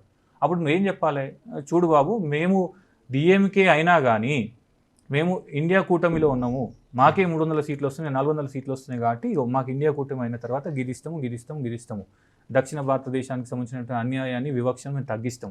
ఇట్లాంటివి మాటలు చెప్పాలి కదా. నువ్వేం చెప్పకుండా కేవలం నువ్వన్న న్యాయ సూత్రాలు కానీ, 6 గ్యారంటీలు కానీ, 10 గ్యారంటీలు కానీ, నువ్వు అక్కడెక్కడో నీ సెల్ఫ్ ప్రమోషన్ అయినటువంటి ప్రోగ్రాంలో చెప్పుడు కాదు కదా. నువ్వు ఒక టీం కెప్టెన్ గా తీసుకున్నావు, నువ్వు గెలిస్తే చేస్తామనేది తప్ప గెలవడానికి ఏం చేస్తారనేది వీళ్ళు లేదు కదా. అదే నువ్వు బీజేపీకి అడగండి, బీజేపీ కార్యకర్తలకు అడగండి, ఏం చేసినా ఒక మాట స్ట్రైట్ ఫార్వర్డ్ గా చెప్తారు వాళ్ళు. ప్రజా సంక్షేమంతో పని లేదు కానీ ఎలాగోలా మీరు అన్నట్టుగా దేశం, మతం, దేశం, ప్రాంతం వాళ్ళది ఎప్పుడు అది రోజువారీ నడుస్తుంది చర్చ. దీనికి మొదట్లో మీరు ఒక మాట అన్నారు, అంటే ప్రతిపక్షాలు వీళ్ళు కొంచెం ఊపిరి పీల్చుకోవడానికి కూడా ఛాన్స్ లేకుండా వీడిలతో దాడులు చేయించడము, వీళ్ళు ఒక స్టేట్మెంట్ ఇవ్వడానికి కూడా స్పేస్ లేకుండా వాళ్ళతో దాడులు చేయించడం అని చెప్పేసి అన్నారు. అదొక రీజన్ అయ్యే అవకాశం ఉంటుంది కదా మరి. అంటే రాజకీయాలలో ప్రత్యర్థుల ఎత్తులు, పై ఎత్తులు, వాటిని చిత్తు చేసుకుంటూ పోవడమే రాజకీయం. అది కాంగ్రెస్ పార్టీకి నాలాంటి వయసున్న వ్యక్తులు కానీ, లేదంటే మనం కానీ ఈ స్టూడియో నుంచి డిస్కస్ చేసి చెప్పాల్సిన అవసరం లేదు. అన్ఫార్చునేట్లీ ఏంటంటే, కాంగ్రెస్ పార్టీలో రాజకీయ దురంధరులు ఒకప్పుడు ప్రణబ్ ముఖర్జీ లాంటి వాళ్ళు కానీ, ఇట్లాంటి లేరు ఇప్పుడు, ఆజాద్ లాంటి వాళ్ళు కానీ లేకపోవడంతో ఏమవుతుందంటే, ఎవరో కన్సల్టెంట్లను పెట్టుకొని వాళ్ళ ఆధారంగా PR activity. Politics is not a PR activity. Politics is all about complex situations ఉంటాయి, కుట్రలు ఉంటాయి, వాటిని ఎట్లా ఛేదించుకొని ముందుకు పోవాలి. ఒకటి నీ పార్టీని కూలదోసే ప్రయత్నం చేస్తారు, నువ్వు పార్టీని రీబిల్డ్ చేసే ప్రయత్నం చేయాలా, ఒకవైపు నీ మీద కేసులు పెడతారు, దాన్ని ప్రజాక్షేత్రంలో ఎండగట్టాలా, అన్నీ చేయాలి. అన్నిటికంటే ముఖ్యంగా నీకు సొంతంగా బలం లేనప్పుడు, నీకు సొంతంగా 275 సీట్లు వచ్చే అవకాశం లేనప్పుడు, ఆ మార్కుని దాటడానికి, ఆ మార్కుని చేరుకోవడానికి ఎవరితోనైనా ఎన్ని త్యాగాలు చేసైనా కానీ అసోసియేషన్, పార్ట్నర్షిప్ చేసుకునే ప్రయత్నం చేయాలి. కానీ ఇండియా కూటమి అని పెట్టిన తర్వాత, మమతా బెనర్జీ లాంటి పెద్ద పార్టీని నువ్వు వదులుకున్న తర్వాత, ఒక సాధారణ ఓటర్గా, ఒక సాధారణ విజ్ఞానవంతునిగా రేపు కాంగ్రెస్ పార్టీ అధికారంలోకి వస్తుందని ఎట్లా నమ్ముతా నేను? అంటే నా పాయింట్ ఆఫ్ వ్యూలో ఏంటంటే, కాంగ్రెస్ పార్టీకి ఒక విశాల దృక్పథం కలిగి ఉంది. తన ప్రయోజనాల కన్నా కూడా తన కూటమి ప్రయోజనాలకు ప్రథమ ప్రాధాన్యత ఇచ్చినప్పుడు మాత్రమే ఇండియా కూటమి ఎంతో కొంత ముందు పోయే అవకాశం ఉండే. బట్ అన్ఫార్చునేట్లీ అక్కడ కూడా ఎవరు ప్రధానమంత్రి కావాలనేటువంటి చర్చ దగ్గరే ఆగిపోయినారు. కానీ అందరం కలిసి కొట్లాడదాము, అవసరమైతే నేను ప్రధానమంత్రి పదవిని త్యాగం చేసైనా కానీ మీకు ఇస్తాను అనేటువంటి మాట చెప్పలేకపోయినారు. రాహుల్ గాంధీ ఒక రకంగా ఇండైరెక్ట్గా దానికి సంకేతం ఇచ్చాడు. నేను ప్రధానమంత్రి అవ్వాలనుకోవట్లేదు, ముందు దేశం నుంచి బయటపడాలని చెప్పేసి రాహుల్ గాంధీ కొంతకాలం క్రితం చెప్పాడు. రాహుల్ గాంధీకి ఉన్నటువంటి అత్యంత బలహీనత, అత్యంత బలమే అది. ఏంటంటే రాహుల్ గాంధీ కావాలని రాహుల్ గాంధీ చెప్పాల్సిన అవసరం లేదండి. కాంగ్రెస్ ఆయన చుట్టూ ఉన్నటువంటి మల్లికార్జున ఖర్గే నుంచి మొదలు పెడితే ఇక్కడ ఉన్న రేవంత్ రెడ్డి కింద ఉన్నటువంటి కార్యకర్త దాకా కూడా ఎవరైనా కానీ గాంధీ ఫ్యామిలీలో కావాలి. రాహుల్ కావాలి, ప్రియాంక కావాలి, ప్రియాంక కావాలి, ఇంకా తర్వాత గాంధీ కావాలి. అసలు వాళ్ళు కూడా ఖర్గేని ప్రతిపాదించారు. ఒకళ్ళు ఇండియా కూడా మీకు గెలిస్తే కనుక ప్రధానమంత్రి అభ్యర్థిగా ఖర్గేని వాళ్ళు ఇంతకుముందే ప్రతిపాదించారు ఒక రకంగా. సరే, దాన్ని మీరు అన్నట్టుగా అటు గతంలో నాకే తెలియనప్పుడు నేనేం చెప్పాలి? అదే ఇప్పుడు మాయావతి మమతా బెనర్జీ కూడా నేను పీఎం కావాలనే కళలో ఆవిడ కూడా ఉంది. ప్రతి ఒక్కరూ ఆ కళలో ఉండటం అనేది కూడా వీళ్ళ కూటమి ఇప్పుడే కాదు, చాలాసార్లు జాతీయ స్థాయిలో కూటమి పెట్టుకున్నప్పుడు ఇవన్నీ వైఫల్యం చెందడానికి కారణం ఏంటంటే నేనే కావాలనే ఈ ఏకపక్ష ధోరణి కూడా ఒక రీజన్ అవ్వచ్చు. సో ఇప్పుడు ఈ ఇండియా కూటమి మీరు అన్నట్టుగా ప్రజల్లోకి బలంగా వెళ్ళడం లేదు, ఉన్న ఒకళ్ళిద్దరు కూడా బలంగా వెళ్ళటం లేదు. కాంగ్రెస్ ఖచ్చితంగా బీజేపీ విధానాలు ఎండగట్టే పనిలో ఫెయిల్ అవుతోంది కంప్లీట్గా. అయితే ఇప్పుడు ఎలక్టోరల్ బాండ్స్ విషయానికి వస్తే డబ్బులు సంబంధించి వీళ్ళు ఎట్ట కావాలనుకున్నా డబ్బులు అయితే కావాలి ఎలక్షన్ సంబంధించి. ఎలక్టోరల్ బాండ్స్ దీనికి కాంగ్రెస్ మీద చాలా స్ట్రాంగ్గా వీళ్ళు ఉక్కుపాదం మోపింది బీజేపీ గవర్నమెంట్. అయితే నేను రీసెంట్గా చూసింది ఏంటంటే ఎలక్టోరల్ బాండ్స్ మీద సుప్రీంకోర్టు చాలా సీరియస్ టోన్లో ఎస్బీఐ మీద వార్నింగ్ ఇచ్చింది. ఇప్పుడు చూస్తే వాళ్ళు మీకు మా ఇంటర్నల్ పాలసీ చెప్పాల్సిన అవసరం లేదు, మీరు చట్టం చదువుకోండి సుప్రీంకోర్టుకే కౌంటర్ ఇచ్చే పరిస్థితి వాళ్ళు వచ్చారు. ఇది బీజేపీని చూసుకునే ధైర్యమా, నిజంగా చట్టాలు ఉన్నాయా? అంటే నేను కోర్టుల పైన కానీ న్యాయ వ్యవస్థ పైన కానీ కామెంట్ చేసేటువంటి ధైర్యం చేయను. ఫర్ సింపుల్ రీజన్ ఏంటంటే న్యాయ వ్యవస్థ మనం కామెంట్ చేయాల్సిన అవసరం లేదు. నేను అనేది ఏంటంటే ఇప్పటికీ కూడా న్యాయ వ్యవస్థలో చాలామంది జడ్జిలు కానీ న్యాయ కోవిదులు కానీ ఉన్నారు. వాళ్ళ ఆధారంగానే దేశం ఇప్పటికీ కూడా ఎంతో కొంత రాజ్యాంగబద్ధమైనటువంటి స్ఫూర్తితో నడిచే ప్రయత్నం చేస్తుంది. అయితే న్యాయ వ్యవస్థలో బీజేపీ ఇన్ఫ్లుయెన్స్ ఉందా లేదా అనేటువంటి మాట ఎవరిని అడిగినా కానీ అందరికీ తెలుసు, డెఫినెట్గా ఉంది. నిన్న కలకత్తా హైకోర్టు జడ్జి రిజైన్ చేసి డైరెక్ట్గా బీజేపీ ఆఫీస్కి వెళ్ళి కండువా కప్పుకొని పోటీ చేసే పరిస్థితి ఉంది. మళ్ళీ మన గవర్నర్ ఇక్కడ ఉన్నామే, అక్కడ నుంచి వెళ్ళిపోయి ఎంపీ పదవి చేసి, అంటే అడ్మినిస్ట్రేటివ్ వ్యవస్థలు కానీ న్యాయ వ్యవస్థలు కానీ బీజేపీ ఇన్ఫ్లుయెన్స్లో ఉన్నాయా అంటే ఎంతో కొంత ఉన్నాయి. మరి ఎంత ఎక్స్టెంట్ ఉన్నాయి అనేది కాలం నిర్ణయిస్తుంది. ఇప్పటికిప్పుడైతే కంప్లీట్గా బీజేపీ చేతిలోకి వెళ్ళిపోయిందనేటువంటి మాట చెప్పలేం. ఇక మీరు అడిగిన ప్రశ్న దిక్కొస్తే ఎలక్ట్రల్ బాండ్స్ ఆధారంగా డబ్బులు వసూలు చేసుకోవడం కానీ, డబ్బులు జమ చేసుకోవడం కానీ, చందాలు తీసుకోవడం కానీ అనేది ఒక యాక్ట్ తీసుకొచ్చి పెట్టినారు. అన్ని పార్టీలు ఎంతో కొంత డబ్బులు తీసుకున్నాయి. లైక్ కాంగ్రెస్ పార్టీ ఈరోజు తన డబ్బులన్నింటినీ సీజ్ చేసింది బీజేపీ. కనీసం నేను క్యాంపెయిన్ చేసుకునేటువంటి పరిస్థితి కూడా లేదనేటువంటి మాట చెప్తున్నారు. ఇది చాలా దుర్మార్గమైనటువంటి పరిస్థితి బీజేపీ చేసింది, ఎస్పెషల్లీ సెంట్రల్ గవర్నమెంట్ చేసింది. ఎన్నికలలో ఫ్రీ అండ్ ఫెయిర్ ఎలక్షన్ జరగాలనేటువంటి మాట. ఇప్పుడు నువ్వేమో కొట్లాడడానికి రెడీ ఉన్నావు, నాకేమో వారం రోజులు ఎండబెట్టి ఏమంటారు పోటీ రోజు నువ్వు రా నేను ఇద్దరం కొట్లాడదామంటే అది చాలా అన్యాయం. నువ్వేమో మంచిగా తింటున్నావు, డబ్బులు అడగోలుగా వసూలు చేసినావు, 20,000 కోట్ల దాకా నీ జేబులో వచ్చి ఉన్నాయి. ఉన్న 1500-1600 కోట్లు కూడా అవి ముట్టొద్దు, ఎందుకంటే ఇన్కమ్ ట్యాక్స్కి వస్తాయి, అవి నీకు రావనేటువంటి మాట చెప్పడం దుర్మార్గం. పోనీ కాంగ్రెస్ పార్టీ ఏమన్నా జూన్ 4వ తారీఖు తర్వాత మూసేసుకొని ఏమైనా పారిపోయే పార్టీ కాదు, లేదంటే క్లోజ్ చేసే కార్పొరేట్ కంపెనీ కాదు. కాంగ్రెస్ పార్టీ ఎన్నికల తర్వాత కూడా ఉంటుంది. నువ్వు చేయాలనుకున్నటువంటి ఈ యాక్షన్, లీగల్ యాక్షన్ కానీ, పీనల్ యాక్షన్ కానీ, ఇన్కమ్ ట్యాక్స్ ద్వారా నువ్వు తర్వాత కూడా చేయొచ్చు. అదేంటిది, ఒక పార్టీగా నువ్వు 400 సీట్లు వస్తాయనేటువంటి బలమైన నమ్మకం ఉన్నటువంటి పార్టీగా 40 సీట్లు రావని చెప్తున్నావు కదా కాంగ్రెస్కి. అట్లాంటప్పుడు వదిలేసి ఫ్రీ అండ్ ఫెయిర్ ఎలక్షన్ చేయి. నువ్వు 4,000 కోట్లు కాకపోతే 10,000 కోట్లు ఇంకా ఫైన్. చట్టం ఒప్పుకుంటారా, తీసుకుంటారు, లేదంటే లేదు, తర్వాత సంగతి. కానీ ఎలక్షన్ల ముందు నామినేషన్లు జరుగుతున్నటువంటి వేళ ఒక పార్టీ ఆర్థిక వనరులను ఆపడము కేవలం కాంగ్రెస్ పార్టీకి సంబంధించి కాదు, మిగిలినటువంటి పార్టీలను కూడా ఎక్కడికక్కడ ఇబ్బంది పెట్టడం. ఇది ఒక రకంగా చూస్తే చాలామంది ఒక మాట అంటున్నారు, ఇందిరాగాంధీ టైంలో ఎన్నికలలో గెలుస్తామో ఓడిపోతామో తెలియని ఒక సందిగ్ధ పరిస్థితి ఉన్నప్పుడు ఎమర్జెన్సీ పెట్టి ప్రామినెంట్ లీడర్లందరినీ, పార్టీ లీడర్లందరినీ తీసుకెళ్లి జైల్లో వేసినటువంటి పరిస్థితి ఉంది. సో ఆ ప్రమాదం ఏమైనా రానుందా? ఎందుకంటే ఒక్కొక్కరిని ఏదో ఒక విధంగా ఏజెన్సీస్ ద్వారా కానీ, కోర్టుల ద్వారా కానీ, అరెస్టుల ద్వారా కానీ పరిమితం చేసి ఇబ్బందులు పెట్టేటువంటి పరిస్థితి ఉంది కదా. ఒకవేళ 4వ తారీఖు రోజు కనుక ఏమైనా రిజల్ట్ వ్యతిరేకంగా వస్తే నరేంద్ర మోడీ గారు మళ్ళీ ఏమన్నా 8 గంటలకి దూరదర్శన్ టెలివిజన్లో వస్తారేమో అనేటువంటి భయం చాలా మందిలో ఉంది. చూడాలి. నెక్స్ట్ మనకి మీరు అన్నట్టుగా స్వయం ప్రతిపత్తి కలిగినటువంటి సంఘాలు సంస్థలు మనకి ఈడీ, సిబిఐ, ఐటీ ఇవన్నీ. ఒకప్పుడు మన చిన్నప్పుడు వీటి గురించి చెప్తే ఒక రకమైనటువంటి ఈడీ వస్తుందంటే సిబిఐ అయితే కథం కేసు సాల్వ్ అయిపోయినట్టే, చాలా పెద్ద విషయం ఉంటుంది. వీళ్ళు వచ్చారంటే ఇంకా అద్భుతంగా జరిగిపోతాయని, అంటే న్యాయం జరుగుతుందనే ఒక నమ్మకం ఎక్కువగా ఉండేది ఒక రకంగా. వీళ్ళు ఎంటర్ అవుతారు. కానీ ఇప్పుడు వాళ్ళు కీలుబొమ్మలు అయ్యారు ఒక రకంగా. వీళ్ళ మీద సోషల్ మీడియాలోనూ రకరకాలుగా రీల్స్ స్థాయికి దిగజారిపోయాయి ఇంత పెద్ద సంస్థలు అనేది ఒప్పుకోవాల్సినటువంటి వాస్తవం. దీన్ని అసలు నిజంగా వాళ్ళు అలా ప్రవర్తించడానికి ఇందాక మీరు అన్నట్టుగా ఈ జడ్జిలు వెళ్ళి పార్టీలో జాయిన్ అవ్వడం, అట్లాగే ఇలాంటి ఒక స్వయం ప్రతిపత్తి కలిగినటువంటి సంస్థల నుంచి వాళ్ళు పార్టీ వాళ్ళు ఉండడము, పార్టీ అనుకూలం వాళ్ళు ఉండటము, ఇలాంటివే కారణమా లేకపోతే భయపడుతున్నారా? అంటే ఇప్పుడు నేను లాస్ట్ 10 years గవర్నమెంట్లో పనిచేసిన అండి. అంటే I work with the government as a part of the government. So ఆ రోజు మాతో కలిసి పనిచేసినటువంటి అధికారులందరూ కూడా ఈరోజు ఫోన్లు ఎత్తడానికి రెడీగా లేరు. ఎందుకు? ఆ రోజు ఒక పార్టీ అధికారం, ఈరోజు ఇంకొక పార్టీ అధికారం ఉంది. కాబట్టి గవర్నమెంట్ అధికారి నిష్పాక్షికంగా వ్యవహరిస్తాడు అనేటువంటిది కొంత అత్యాశనే అవుతుంది. ఎందుకంటే తన జీవితమే గవర్నమెంట్తో ముడిపడి ఉంటుంది. ఆ గవర్నమెంట్ని నిర్ణయించేది ఎవరైతే హెడ్ ఆఫ్ ది చైర్ ఉంటారో వాళ్ళే ఉంటారు. అటు ముఖ్యమంత్రి కానీ ప్రధానమంత్రి కానీ వాళ్ళే నిర్ణయం తీసుకున్న తర్వాత నేను ఒక ఆర్గనైజేషన్ ఎంప్లాయీని, నేను పాలసీ చెప్పినా, నేను ఏంటిది, నువ్వు పలానా తిరిగా పని చేయాలని, అయితే నేను పని చేయాలా, లేదంటే వదిలేసి వెళ్ళిపోవాలి, అంతకుమించి వేరే ఆప్షనే లేదు. కాబట్టి ప్రభుత్వ అధికారులు భయపడుతున్నారా అంటే డెఫినెట్గా భయపడతారు. ఎందుకంటే ఈ డెమోక్రటిక్ సిస్టంలో మనకు ఉన్నటువంటి అడ్మినిస్ట్రేటివ్ ఫ్రేమ్వర్క్లో boss elected by the people. నువ్వు ఎంత పెద్ద చీఫ్ సెక్రటరీగా నీకు 40 ఏళ్ళ ఎక్స్పీరియన్స్ ఉందని మళ్ళీ నువ్వు ముఖ్యమంత్రి చెప్పిందే వినాలి. ఒక్కరోజు కూడా అధికారంలో లేనటువంటి ఒక వ్యక్తి ముఖ్యమంత్రిగా ఎన్నికైతే ఆయన చెప్పింది వినాలి. ఏమైనా చేయను, నువ్వు నాకు ఈ జీవో ఇవ్వాలంటే వినాలి.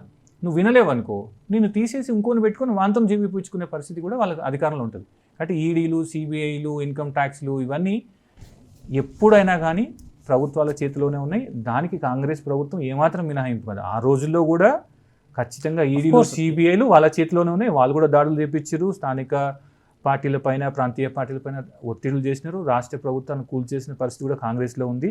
బీజేపీ, కాంగ్రెస్ మేబీ రేపు ఏ పార్టీ ఉన్నా ఉంటుంది. కానీ ఇక్కడ మనం గమనించాల్సిందంటే ఏ రేంజ్లో ఉంది. ఇప్పుడు అన్నం తినడం వేరు, మన ఊర్లో అంటారు కదా, మాంసం తింటే తినరా నాయన కానీ బొక్కలు మెడలు ఎందుకు వేసుకుంటున్నాం అనేది. సో కేంద్ర ఏజెన్సీలను వాడుకొని కొంత ప్రభావితం చేయడము, రాజకీయ ఒత్తిడి తేవడం కొంతవరకు ఓకే ఉంటుంది. కానీ ప్రభుత్వాలు కూల్చడము, పార్టీలను టేక్ ఓవర్ చేయడము, లేదంటే క్యాండిడేట్లను తీసుకెళ్ళి అరెస్ట్ చేయడము, పోటీ నుంచి తప్పుకునేలా చేయడం, ఇది కొంత అనైతికము, కొత్తది దేశానికి. ఇది ఎటువైపు వెళ్తుంది, ఎటువైపు దారితీస్తుంది అనేది చూడాలా. అయితే నేను రీసెంట్గా ఒక హైకోర్టు లాయర్తో మాట్లాడినప్పుడు కవిత గారి అరెస్టు సంబంధించి ఆయన ఏమన్నారంటే ఈడీ ఒక్కసారి కేసు బుక్ చేసిందంటే 98% ఖచ్చితంగా ప్రూవ్ చేస్తారు వాళ్ళు. ఆ ఆధారాలు పక్కాగా లేకపోతే ఈడీ అసలు రంగంలోకి దిగదు. స్పష్టమైనటువంటి ఆధారాలు ఉంటేనే వాళ్ళు అరెస్ట్ చేస్తారు. చాలా చక్కగా ఆ ఫ్రేమ్, కోర్టుకు సంబంధించినటువంటి లీగల్ ఇష్యూస్ ఏమన్నా నాకు పర్ఫెక్ట్గా ఫ్రేమ్ చేస్తారు వాళ్ళు. ఈడీ టేకప్ చేసిన కేసులో 97% సక్సెస్ రేట్ ఉందని చెప్పేసి ఆయన అన్నాడు. అంచేత కవిత ఖచ్చితంగా జైలుకి వెళ్తుందని చెప్పేసి. బట్ ఇందాక మీరు అన్నట్టుగా సంజయ్కి సంబంధించి 6 నెలలైనా ఒక్క సాక్ష్యం కూడా వీళ్ళు సంపాదించలేకపోయారు. ఇప్పుడు కేజ్రీవాల్ విషయంలో కూడా అంతే ఉంది ఆల్మోస్ట్. అంటే ఆయన దగ్గర మీరు రూమర్స్ ద్వారా ఆయన అరెస్ట్ చేశారని చెప్పేసి అనుకుంటాం. ఒక ఛార్జ్ షీట్లో అని పేరు లేదు, దాన్ని నేరం చేసేందుకు స్పష్టమైన ఆధారాలు లేవు. సో దీన్ని ప్రజలు గమనిస్తే కనుక ఖచ్చితంగా బీజేపీకి వాళ్ళు అనుకున్నట్టుగా లేదా ప్రతిపక్షాలు మేధావర్గం అనుకుంటున్నట్టుగా బీజేపీ అధికారం కోల్పోయే అవకాశం ఖచ్చితంగా ఉంటుంది కదా. అంటే ప్రజలకి ముందు లాయర్కి సంబంధించిన మాట చెప్పాలి. లాయర్ గారికి ఏమైనా కవిత గారి విషయంలో ఏమైనా ప్రత్యేకంగా వ్యతిరేక అభిప్రాయం ఏమైనా ఉండొచ్చు. అదే మన స్టేట్ అని కదా, ఆఫ్ కోర్స్. అంటే మన స్టేట్ అయినా కాకుండా కానీ ఒక ఉమెన్ని పాలిటిక్స్లో సహించడమే చాలా మంది మేల్కి చాలా కష్టమైనటువంటి, అంత మనసుగా ఒప్పుకోదు. ఒక లీడర్ ఉమెన్గా ఉండి నువ్వు ఎటబోతో ఢిల్లీకి అనేటువంటి మానసిక స్థితి చాలా మంది మొగోళ్ళలో ఉంటుంది. కాబట్టి ఈ చర్చ చాలా మందిలో జరిగింది. సరిగ్గా ఆయన ఒపీనియన్ ఆయన చేసుకొని, కానీ ఆయన ఇంకేమన్నా 1990కి ముందున్నటువంటి ఈడీ గురించి అయినా మాట్లాడుతుందా, లేదంటే 2000కి ఉన్న ఈడీ గురించి మాట్లాడుతున్నా, 2014 తర్వాత ఉన్న ఈడీ గురించి మాట్లాడుతున్నా తెలియదు. ఓవరాల్గా ఈడీ నేను అదే చెప్తున్నా. ఆయన గమనించాల్సింది ఏంటంటే ఇప్పుడున్నటువంటి ఈడీ దాదాపు 1000 మంది మెంబర్స్ని ఎంక్వైరీ చేసింది, విచారణ చేసింది, స్టేట్మెంట్స్ తీసుకుంది, 500 దగ్గరలో సోదాలు చేసింది. ఇదంతా దేనికోసం? 100 కోట్ల రూపాయలు ఇటుపోయినాయని అనుకోవడం కోసం. 100 కోట్లు ఎటుపోయినాయి ఇంతమందిని చేసిన తర్వాత కూడా చెప్పే పరిస్థితి లేదా? నిజంగానే 100 కోట్లు ఎటుపోయినాయో చెప్తే ఫలానా మహేష్ నుంచి రమేష్కి, రమేష్ నుంచి రాకేష్కి, రాకేష్ నుంచి రాజేష్కి, రమేష్ ఇది చెప్పొచ్చు కదా. మరి ఇది చెప్తే అయిపోతుంది కదా. నువ్వేం చెప్తున్నావు? మహేష్ ఫలానా రాకేష్కి ఇచ్చాడని చెప్పాడు కాబట్టి నేను పట్టుకుపోతున్నా అంటున్నావు. నువ్వు నేనేమంటున్నా అంటున్నాడు కాబట్టి అట్లా నేను అంటుంది. నేను ఇచ్చానా? ఇస్తే ఏడిచ్చినా? నేను ఇచ్చినా కదా. ఏడికి ఇచ్చినా? నేను ఎన్ని ఇచ్చినా, ఎప్పుడు ఇచ్చినా? నువ్వు పట్టుకరా అని ఇట్లా పట్టుకుపోతావు. ఒక ముఖ్యమంత్రిని తీసుకెళ్ళి ఎవరో ఆయన సింపుల్గా ఒకటే మాట, నేను ప్రధానమంత్రికి 100 కోట్లు ఇచ్చిన అంట, మరి తీసుకుపోతావా ఈడీ అని అడిగిండు. తీసుకుపోతుందా? మరి ఇప్పుడు ఆయనకు అదే న్యాయం అయితే మరి ప్రధానమంత్రి కూడా అదే న్యాయం ఉండాలి కదా, అదే సూత్రం ఉండాలి కదా. కాబట్టి ఈడీ ఇప్పుడు లాస్ట్ 5 yearsలో జరిగినటువంటి దాడులు కానీ కేసుల విషయాలను కూడా రాజకీయ ప్రేరేపితమైనటువంటి విషయం మన అందరికీ తెలుసు. అనేక సందర్భాలలో ఈడీ కేసులలో కానీ, సిబిఐ కేసులు కానీ, ఇన్కమ్ ట్యాక్స్ నోటీసులు వచ్చిన చాలామంది కూడా బీజేపీలో జాయిన్ అయిపోయిన తర్వాత వాళ్ళపైన కేసు ముందుకు పోతలేదు, విచారణ జరుగుతలేదు, చాలామంది అక్విట్ కూడా అయినారు. నాకు స్పెసిఫిక్ డీటెయిల్స్ కావాలంటే నాకు ఒక పెద్ద డాక్యుమెంట్ ఉంది, నేను మీకు పంపిస్తాను. సో ఇప్పుడు మరి వీళ్ళు చెప్తున్నటువంటి 400 సీట్లు రాజ్యాంగాన్ని మార్చడం ఇవన్నీ చూసుకున్నట్టయితే ఖచ్చితంగా మనకి రష్యాలో పుతిన్ ఎలాగైతే సోలోగా వెళ్ళిపోతుంటాడు, ఆయనకి ఎలక్షన్స్ ఉన్నప్పుడు ఆయనే ఉంటాడు, ఒక్కడే ఉంటాడు, ఎలక్షన్ జరుగుతాయి ఆయనే గెలుస్తాడు, వెళ్ళిపోతూ ఉంటాడు. ఆ ప్రమాదం భారతదేశానికి కూడా రాబోతుంది అనేది మేధావర్గం కానీ చాలామంది చెప్పుకుంటున్నారు అనమాట. ఇది అట్లా అయ్యే అవకాశం ఉందా? మన దేశం నుంచి మరొక పుతిన్ వచ్చే అవకాశం ఉందా? అంటే 4వ తారీఖు తర్వాత జూన్లో మోడీ పుతిన్ అవుతాడని నేను అనను. పేరు మార్చుకుంటాడు లేదంటే రూపం మార్చుకుంటాడు అన్నాను, కానీ ఒక ఆందోళనకరమైన పరిస్థితి అయితే దేశంలో ఉంది. డెమోక్రటిక్ ఆర్గనైజేషన్స్ కానీ, వ్యవస్థలు కానీ కొంత వీకెన్ అయిన పరిస్థితి చాలా స్పష్టంగా కనిపిస్తుంది మనకి. అనేక రకాలుగా అటు కేంద్ర ప్రభుత్వంలో ఉన్నటువంటి బీజేపీ కానీ, లేదంటే as for the sake government కానీ, సెంట్రల్ గవర్నమెంట్ కానీ తమ పరిధులు దాటి బిహేవ్ చేయడం కానీ, తమ పరిధులు దాటి చట్టాలను ట్వీక్ చేయడం కానీ, రకరకాల అంశాల ఆధారంగా ప్రాంతీయ శక్తులను, రాష్ట్రాలను తమ పరిధిలోకి తీసుకొచ్చేటువంటి ప్రయత్నం అయితే చేస్తున్నాయి. కానీ ఇక్కడ నియంతృత్వం అనేది దేశంలో కానీ, మన దేశంలోనే కాదు, ఎక్కడైనా వచ్చినప్పుడు ఒక్క రోజులో రాదు. If it is a small state, అంటే చిన్న రాజ్యం అయితే సైనిక పాలన జరిగిన సందర్భంలో తప్పించి మిగిలిన ఇతర సందర్భాలలో నియంతృత్వం అనేది ఒక్క రోజులో రాలేదు. స్లోగా ఒక 10-15 డిఫరెంట్ స్టెప్స్లో వస్తుంది. కానీ ఈరోజు మన దేశంలో ఆ పరిస్థితి చూస్తే కొంత ఆ దిశగా పోతున్నామేమనే భయం అవుతుంది. నేను కమ్యూనిస్ట్ ఐడియాలజీతో పూర్తిగా ఏకీభవించకున్నా కానీ ప్రొఫెసర్ సాయిబాబా గారు కానీ, వరవర్రావు గారు కానీ వీళ్ళందరినీ అరెస్ట్ చేసిన రోజే, దాదాపు 10 సంవత్సరాలు జైల్లో ఉన్నారు, అరెస్ట్ చేసిన రోజే ఇదే కాంగ్రెస్ పార్టీ తన రాజకీయ విభేదాలకు అతీతంగా, ఇతర ప్రాంతీయ పార్టీలు తమ రాజకీయ విభేదాలకు అతీతంగా వాళ్ళ వెనుక నిలబడి కనుక ఉండుంటాయి ఆ రోజే అడ్డుకట్ట వేసే పరిస్థితి ఉంటుంది. సెకండ్ వరల్డ్ వార్ సందర్భంగా యూదుల గురించి ఒక మాట చెప్తారు, ముందు మీకోసం వస్తారు, తర్వాత వాళ్ళ కోసం వస్తారు, తర్వాత వాళ్ళ కోసం వస్తారు, లాస్ట్కి మిగులుతావు నువ్వే, కానీ నువ్వు వెనక తిరిగి చూస్తే నీ వెనక ఎవరు ఉండరు అనేటువంటి మాట. ఇప్పుడు రాజకీయ పార్టీలో చేసినటువంటి అరుపులు చూస్తే ప్రతి సందర్భంలో కలెక్టివ్గా రెస్పాండ్ అయ్యి ఉంటే కనుక బీజేపీ ఇంత స్థాయికి గట్టిగా, అంటే అన్డెమోక్రటిక్గా వెళ్ళేటువంటి పరిస్థితి ఉండకపోయేది. సరే, ఇప్పటికిప్పుడు మనం నియంతృత్వం దిశగా పోతున్నామా అని అంటే నేను ఇప్పటికిప్పుడు చెప్పను, ఎందుకంటే దేశం అత్యంత పవిత్రమైనటువంటి ఎన్నికల ముందున్నప్పుడు ఇట్లాంటి కామెంట్స్ పాస్ చేయడం అయితే కరెక్ట్ కాదు. కానీ ఇంకొక మాట అయితే మనం చెప్పొచ్చు, మనం అప్పీల్ చేయొచ్చు అందరికీ, నిజంగానే అట్లాంటి ఆలోచన కనుక ప్రజలలో ఉంటే, లేదంటే సోయి కలిగినటువంటి విఘ్నుల మనసులో కనుక ఉంటే దానికి ఎవరు కారణం? నిజంగానే బీజేపీ కారణమా? బీజేపీని వ్యతిరేకిద్దాం. కాంగ్రెస్ కారణమా? కాంగ్రెస్ బలహీనత కారణం, కాంగ్రెస్ని వ్యతిరేకిద్దాం. ప్రాంతీయ పార్టీలకు కారణమా? ఆ ప్రాంతీయ పార్టీలని వ్యతిరేకిద్దాం. లేదు, ప్రాంతీయ పార్టీలకు ఓటేస్తే బీజేపీ కొంత బలం తగ్గుతుంది, లేదా కాంగ్రెస్కి ఓటేస్తే బీజేపీ కొంత బలం తగ్గుతుంది, మనం బీజేపీని కంట్రోల్ చేయాలంటే 10 ఎంపీ సీట్లు తక్కువ ఇస్తే వాళ్ళకు ఒక షాక్ ట్రీట్మెంట్ ఇవ్వాలంటే ఆ ట్రీట్మెంట్ ఇవ్వాలి. కానీ టైం తక్కువ ఉంది, 50-55 రోజులలో దేశంలో జనరల్ ఎలక్షన్ రిజల్ట్స్ వస్తాయి. కాబట్టి ఇప్పటికిప్పుడు నియంతృత్వానికి సంబంధించినటువంటి ఎజెండా ఆధారంగా ఎన్నికలకు పోవడం అయితే కరెక్ట్ కాదు. అట్లీస్ట్ ప్రజలకు తమకేమి కావాలో ఫస్ట్ అవిటి ఆధారంగా ఎన్నికలు గెలవండి. ఎన్నికలు గెలిచిన తర్వాత ఇప్పుడు బీజేపీ చేసినటువంటి తప్పులన్నింటినీ సరిచేయండి అనేటువంటి ఒక సలహా మాత్రం నేను చెప్పగలుగుతాను. చివరిగా 2 ప్రశ్నలు. యాక్చువల్గా బీజేపీ ఇంత ప్రమాదానికి వస్తుంది, బీజేపీ వల్ల ఇలాంటి ప్రమాదాలు ఉంటాయి, ఒక డిక్టేటర్షిప్ రావచ్చు, లేదా ఇంకేదైనా ఒక పడికట్టు పదమా, రెగ్యులర్ కూడా అనుకున్నా మనుస్మృతిని మళ్ళీ అప్లై చేస్తుంది, దీని బీజేపీ వస్తుందని ముందు నుంచి పసిగట్టి వ్యతిరేకిస్తున్నది కమ్యూనిస్టులు. వాస్తవంగా వామపక్షాల బలం పూర్తిగా తగ్గడం వల్ల కూడా బీజేపీ కొంచెం ఇంకెక్కువగా దూకుడుగా ఉంది అనుకోవచ్చా? అంటే ఎందుకంటే మీరు కాంగ్రెస్ అంటే కాంగ్రెస్ ఇంతకుముందు వరవరరావు సాయిబాబా రాష్ట్రంలో కాంగ్రెస్ మాట్లాడేది నిజానికి కాంగ్రెస్ పెద్ద, ఇప్పుడైతే మనకు బీజేపీ రేషియో పెద్దగా ఉంది కాబట్టి కాంగ్రెస్ తక్కువ కనిపిస్తుంది, కానీ కాంగ్రెస్ కూడా తక్కువేం కాదు ఒక రకంగా కొన్నాళ్ళ క్రితం. సో ఇప్పుడు వామపక్షాల బలం తగ్గడం కూడా ఇప్పుడు దేశంలో ఈ పరిస్థితులు రావడానికి ఒక కారణం అనుకోవచ్చా? అంటే వామపక్షాలని కాదు, బేసిక్గా మీరు గమనిస్తే గతంలో యూపీలో బీజేపీ చాలా బలంగా ఉంది. యూపీలో ఎందుకు బలంగా ఉందండి? అక్కడ ఉన్నటువంటి మాయావతి గారి ప్రాంతీయ పార్టీ బలహీనం కావడంతో ఆ స్పేస్ని కాంగ్రెస్ ఆక్యుపై చేయాల్సిన దగ్గర బీజేపీ ఆక్యుపై చేసింది అంతే. సో యాజ్ ఎ తెలంగాణైట్ చాలా సంవత్సరాల పాటు ఒక ప్రాంతీయ పార్టీతో పనిచేస్తున్న వ్యక్తిగా ఒక మాట చెప్తాను నేను. నిజంగానే ఈరోజు కాంగ్రెస్ పార్టీ కొత్త చోట్ల బలాన్ని పెంచుకునే పరిస్థితి లేదు. ఇప్పుడు మన కళ్ళ ముందటే ఆంధ్రప్రదేశ్లో కంప్లీట్గా వైపౌట్ అయిపోయింది. తమిళనాడు మనం చదువుకుంటూ వచ్చేసరికి ప్రాంతీయ పార్టీల చేతిలో పెట్టేసింది. ఇప్పుడు కేరళలో ఎంతో కొంత ఉంది, కేరళలో కూడా అది ఏంది షిఫ్ట్ల మాదిరి నడుస్తుంది. అంటే సౌత్లో ఎక్కడ లేదు. ఇప్పుడు మహారాష్ట్ర దగ్గరికి వస్తే మహారాష్ట్రలో మళ్ళీ వీక్ అవుతుంది. ఇన్ని రోజుల పాటు బీజేపీని కానీ కాంగ్రెస్ని కానీ కొంత అదిమి పట్టి ఆపగలిగినటువంటి శక్తి ప్రాంతీయ పార్టీలకే ఉండినాయి. కానీ ప్రాంతీయ పార్టీలు ఎప్పుడైతే వీకెన్ అయ్యకుండా కంప్లీట్గా అంతర్ధానమయ్యే అదృశ్యమయ్యే పరిస్థితి వచ్చిందో అప్పుడే బీజేపీ బలం పెరిగింది. ఇప్పుడు మీరు గమనిస్తే ఈరోజు బీఎస్పీ పరిస్థితి ఏంటిది? నిజంగానే బీఎస్పీ ఒక 50% నియోజకవర్గాలలో గెలవగలిగే శక్తి ఉంటే యూపీలో 40-45 సీట్లు 30 సీట్లు గెలవగలిగే శక్తి ఉంటే బీజేపీ ఆటోమేటిక్గా కంట్రోల్లో ఉండేది. ఇప్పుడు జేడీఎస్ ఉంది కర్ణాటకలో, ఆ లిమిటెడ్ సీట్లు కాకుండా కర్ణాటకలో ఉన్నటువంటి సీట్లలో సగం సీట్లు గెలుచుకోగలిగితే వాళ్ళతోని జీహుజూర్ అనేటువంటి మాట మాట్లాడేది. ఇప్పుడు కాంగ్రెస్ పార్టీ ఇండియా కూటమిలో చేస్తుంది ఏంటిది? ప్రాంతీయ పార్టీల రోల్ని కాదనలేక వాళ్ళతోని కలిసి ఉండి అవసరమైతే నేను ప్రధానమంత్రి పదవిని కూడా త్యాగం చేస్తాననేటువంటి మాటను కాంగ్రెస్ పార్టీ ఎందుకు చెప్తుంది?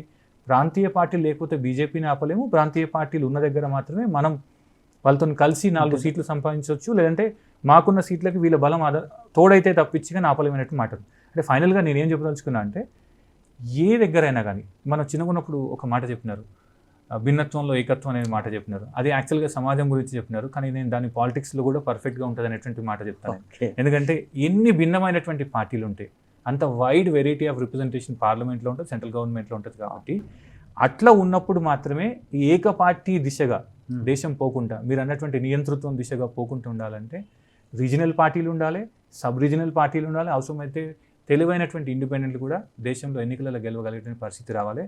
ఆ దిశగా రోజులు త్వరలోనే వస్తాయనుకుందాం. మళ్ళీ తిరిగి బలహీనపడుతున్నటువంటి ప్రాంతీయ పార్టీల దిశగా ప్రజలు ఆలోచిస్తే, లేదా ఆల్టర్నేటివ్గా ఉన్నటువంటి కాంగ్రెస్ని కొంత బలోపేతం చేస్తే తప్పించి కానీ, మీరు అన్నట్టు కమ్యూనిస్ట్ పార్టీలు అన్నారు, కమ్యూనిస్ట్ పార్టీలు కూడా వాళ్ళు ఆత్మపరిశీలన చేసుకొని ఎప్పటికప్పుడు తమను రీవ్యామ్ చేసుకుని, రీఓర్డైన్ చేసుకుని, రీడిజైన్ చేసుకుని తమ పార్టీ శైలిని డెఫినెట్గా వాళ్ళు బలంగానే ఉంటుండే.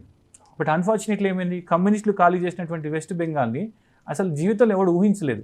వెస్ట్ బెంగాల్ లాంటి ఒక చైతన్యవంతమైనటువంటి రాష్ట్రంలో, కట్టర్ కమ్యూనిస్ట్ ఐడియాలజీ 50% ఉన్నటువంటి రాష్ట్రంలో ఒక మతతత్వ పార్టీ అని బ్రాండ్ వేసినటువంటి బీజేపీ వెళ్తుంది అనేటువంటి మాట ఎవరు ఊహించలేదు.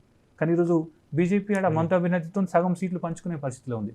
కాబట్టి అన్ని పార్టీలు కూడా మేమేదో బలహీనమైన కాబట్టి బీజేపీ పెరిగిందనే కంటే కూడా బీజేపీ ఏ విధంగా అయితే 2 సీట్ల నుంచి 300కు పైగా వచ్చిందో, మీరు కూడా ఈరోజు 2 సీట్లు లేకుండా ఉండొచ్చు, 3 సీట్లు లేకుండా ఉండొచ్చు. మీరు కూడా ఈరోజు నుంచి రీబిల్డ్ చేయండి, రీఓరియంట్ చేయండి, రీడిజైన్ చేయండి పార్టీని. డెఫినెట్గా మంచి రోజులు వస్తాయి, ప్రజలు మన వైపు నిలబడతారు అనేటువంటి నమ్మకంతో పోండి. అప్పుడు డెఫినెట్గా బీజేపీని ఆపగలిగే శక్తి పార్టీలకే ఉంది. కానీ పార్టీలు ఆ దిశగా ఆలోచించాలి. చివరగా సరే, ఇప్పుడు సందర్భమో అసందర్భమో తెలియదు, కాకపోతే ఇప్పుడు మనం మాట్లాడేదాన్ని బట్టి చూసుకుంటే రేపు జూన్ 4వ తారీఖున వచ్చే రిజల్ట్ చాలా పెద్ద ప్రభావం చూపిస్తుంది దేశంలో.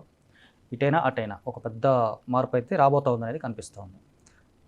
మనం ఏదైతే ప్రత్యేక తెలంగాణ కోసం ఫైట్ చేసాం, మన హక్కులు మన కోసం అని చెప్పేసి, ఎక్కడైతే మనకు అన్యాయం జరుగుతుంది అనుకున్నామో ఆ అన్యాయాన్ని ప్రశ్నించామో, దాన్ని దాటుకొని ఏళ్ల తరబడి పోరాటం చేసి ఒక ప్రత్యేక తెలంగాణ సాధించుకున్నాం. అట్లాగే ఇప్పుడు స్పష్టంగా ఒక లైన్ అయితే మనకుంది, సౌత్ ఇండియా నార్త్ ఇండియా అని. రీసెంట్గా చిన్న మెల్లమెల్లగా గొంతులు లేస్తూ ఉన్నాయి. సో ప్రత్యేక దక్షిణ భారతదేశం ఇది ఒకవేళ బీజేపీ గెలిస్తే ఈ నినాదం చాలా బలంగా రూపుదిద్దుకోబోతూ ఉంది. ఇంటర్నల్గా దీనికి సంబంధించినటువంటి కొన్ని పాలసీస్ జరుగుతూ ఉన్నాయి అనేది వినిపిస్తోంది. అది అయ్యే అవకాశం ఉందంటారా? అంటే టెక్నికల్గా నంబర్ల వైజ్ చూస్తే, అంటే పార్టీ బలాలు, స్థానాల బలాలు సంఖ్య చూస్తే ఏ రోజైనా కానీ, అంటే ఈ రోజు వరకు అయితే దక్షిణ భారతదేశంలో బీజేపీ కర్ణాటక తప్పించి వేరే దగ్గర లేదు. అయితే ఇక్కడ కొంత ఇబ్బందికరమైనది సౌత్ ఇండియన్గా చెప్పాలనంటే, తమిళనాడులో బీజేపీ పుంజుకుంటుంది అనేటువంటి ప్రచారం చేస్తున్నారు వాళ్ళు. ఒక 20% ఓట్లు వస్తాయనేటువంటి మాట చెప్తున్నారు. అన్నా డిఎంకే స్థానాన్ని వాళ్ళు ఆక్యుపై చేసేటువంటి ప్రమాదం ఉందనేటువంటి మాట చెప్తున్నారు. సో అట్లాంటి సందర్భంలో ఆల్రెడీ తమిళనాడు లాంటి దగ్గర పెనిట్రేట్ కాగలిగితే, ఆల్రెడీ ఆంధ్రాలో పొత్తులు పెట్టుకొని 6-7 సీట్లు వాళ్ళు గెలిచే పరిస్థితి కూడా కనిపిస్తుంది అనేటువంటి మాట వాళ్ళు నమ్ముతున్నారు. నిజంగానే అదే జరుగుతాయి. అటు ఆంధ్రాలో బీజేపీ ఉంటుంది, కర్ణాటకలో బీజేపీ ఉంటుంది. అంటే కర్ణాటకలో మళ్ళీ బీజేపీకి మ- చాలా మళ్ళీ తమిళనాడుకు వస్తే వాళ్ళ ప్రజెన్స్ ఉంటుంది. కాబట్టి నిన్నటి దాకా జీరో ప్రజెన్స్ ఉన్నటువంటి బీజేపీ ఈరోజు సౌత్ ఇండియాలో వస్తుంది. అందుకే నేను ఒక మాట చెప్తున్నా, సౌత్ ఇండియాకి జరుగుతున్నటువంటి అన్యాయాన్ని గట్టిగా మాట్లాడాలి అని అంటే అయితే ప్రాంతీయ కాంగ్రెస్ ఒక పార్టీలు. లైన్ తీసుకోవాలి. కాంగ్రెస్ ఒక లైన్ తీసుకున్నది మాకు నార్త్ అయినా సౌత్ అయినా సమానం అనేటువంటి మాట బలంగా చెప్పాలి. కానీ ఇప్పుడు ఆ పార్టీకి ఉన్నటువంటి దురదృష్టకరమైన పరిస్థితి, ఎక్సెప్ట్ తెలంగాణ, సౌత్లో ఎక్కడ పెద్దగా ప్రామినెంట్గా లేరు. వాళ్ళు కర్ణాటకలో ఉన్నారు, కర్ణాటకలో కూడా మళ్ళీ సగం సగం అనేటువంటి మాట ఉంది. ఇప్పుడు ఈడ తెలంగాణకు వస్తే తెలంగాణ టఫ్ ఫైట్ ఉండబోతుంది.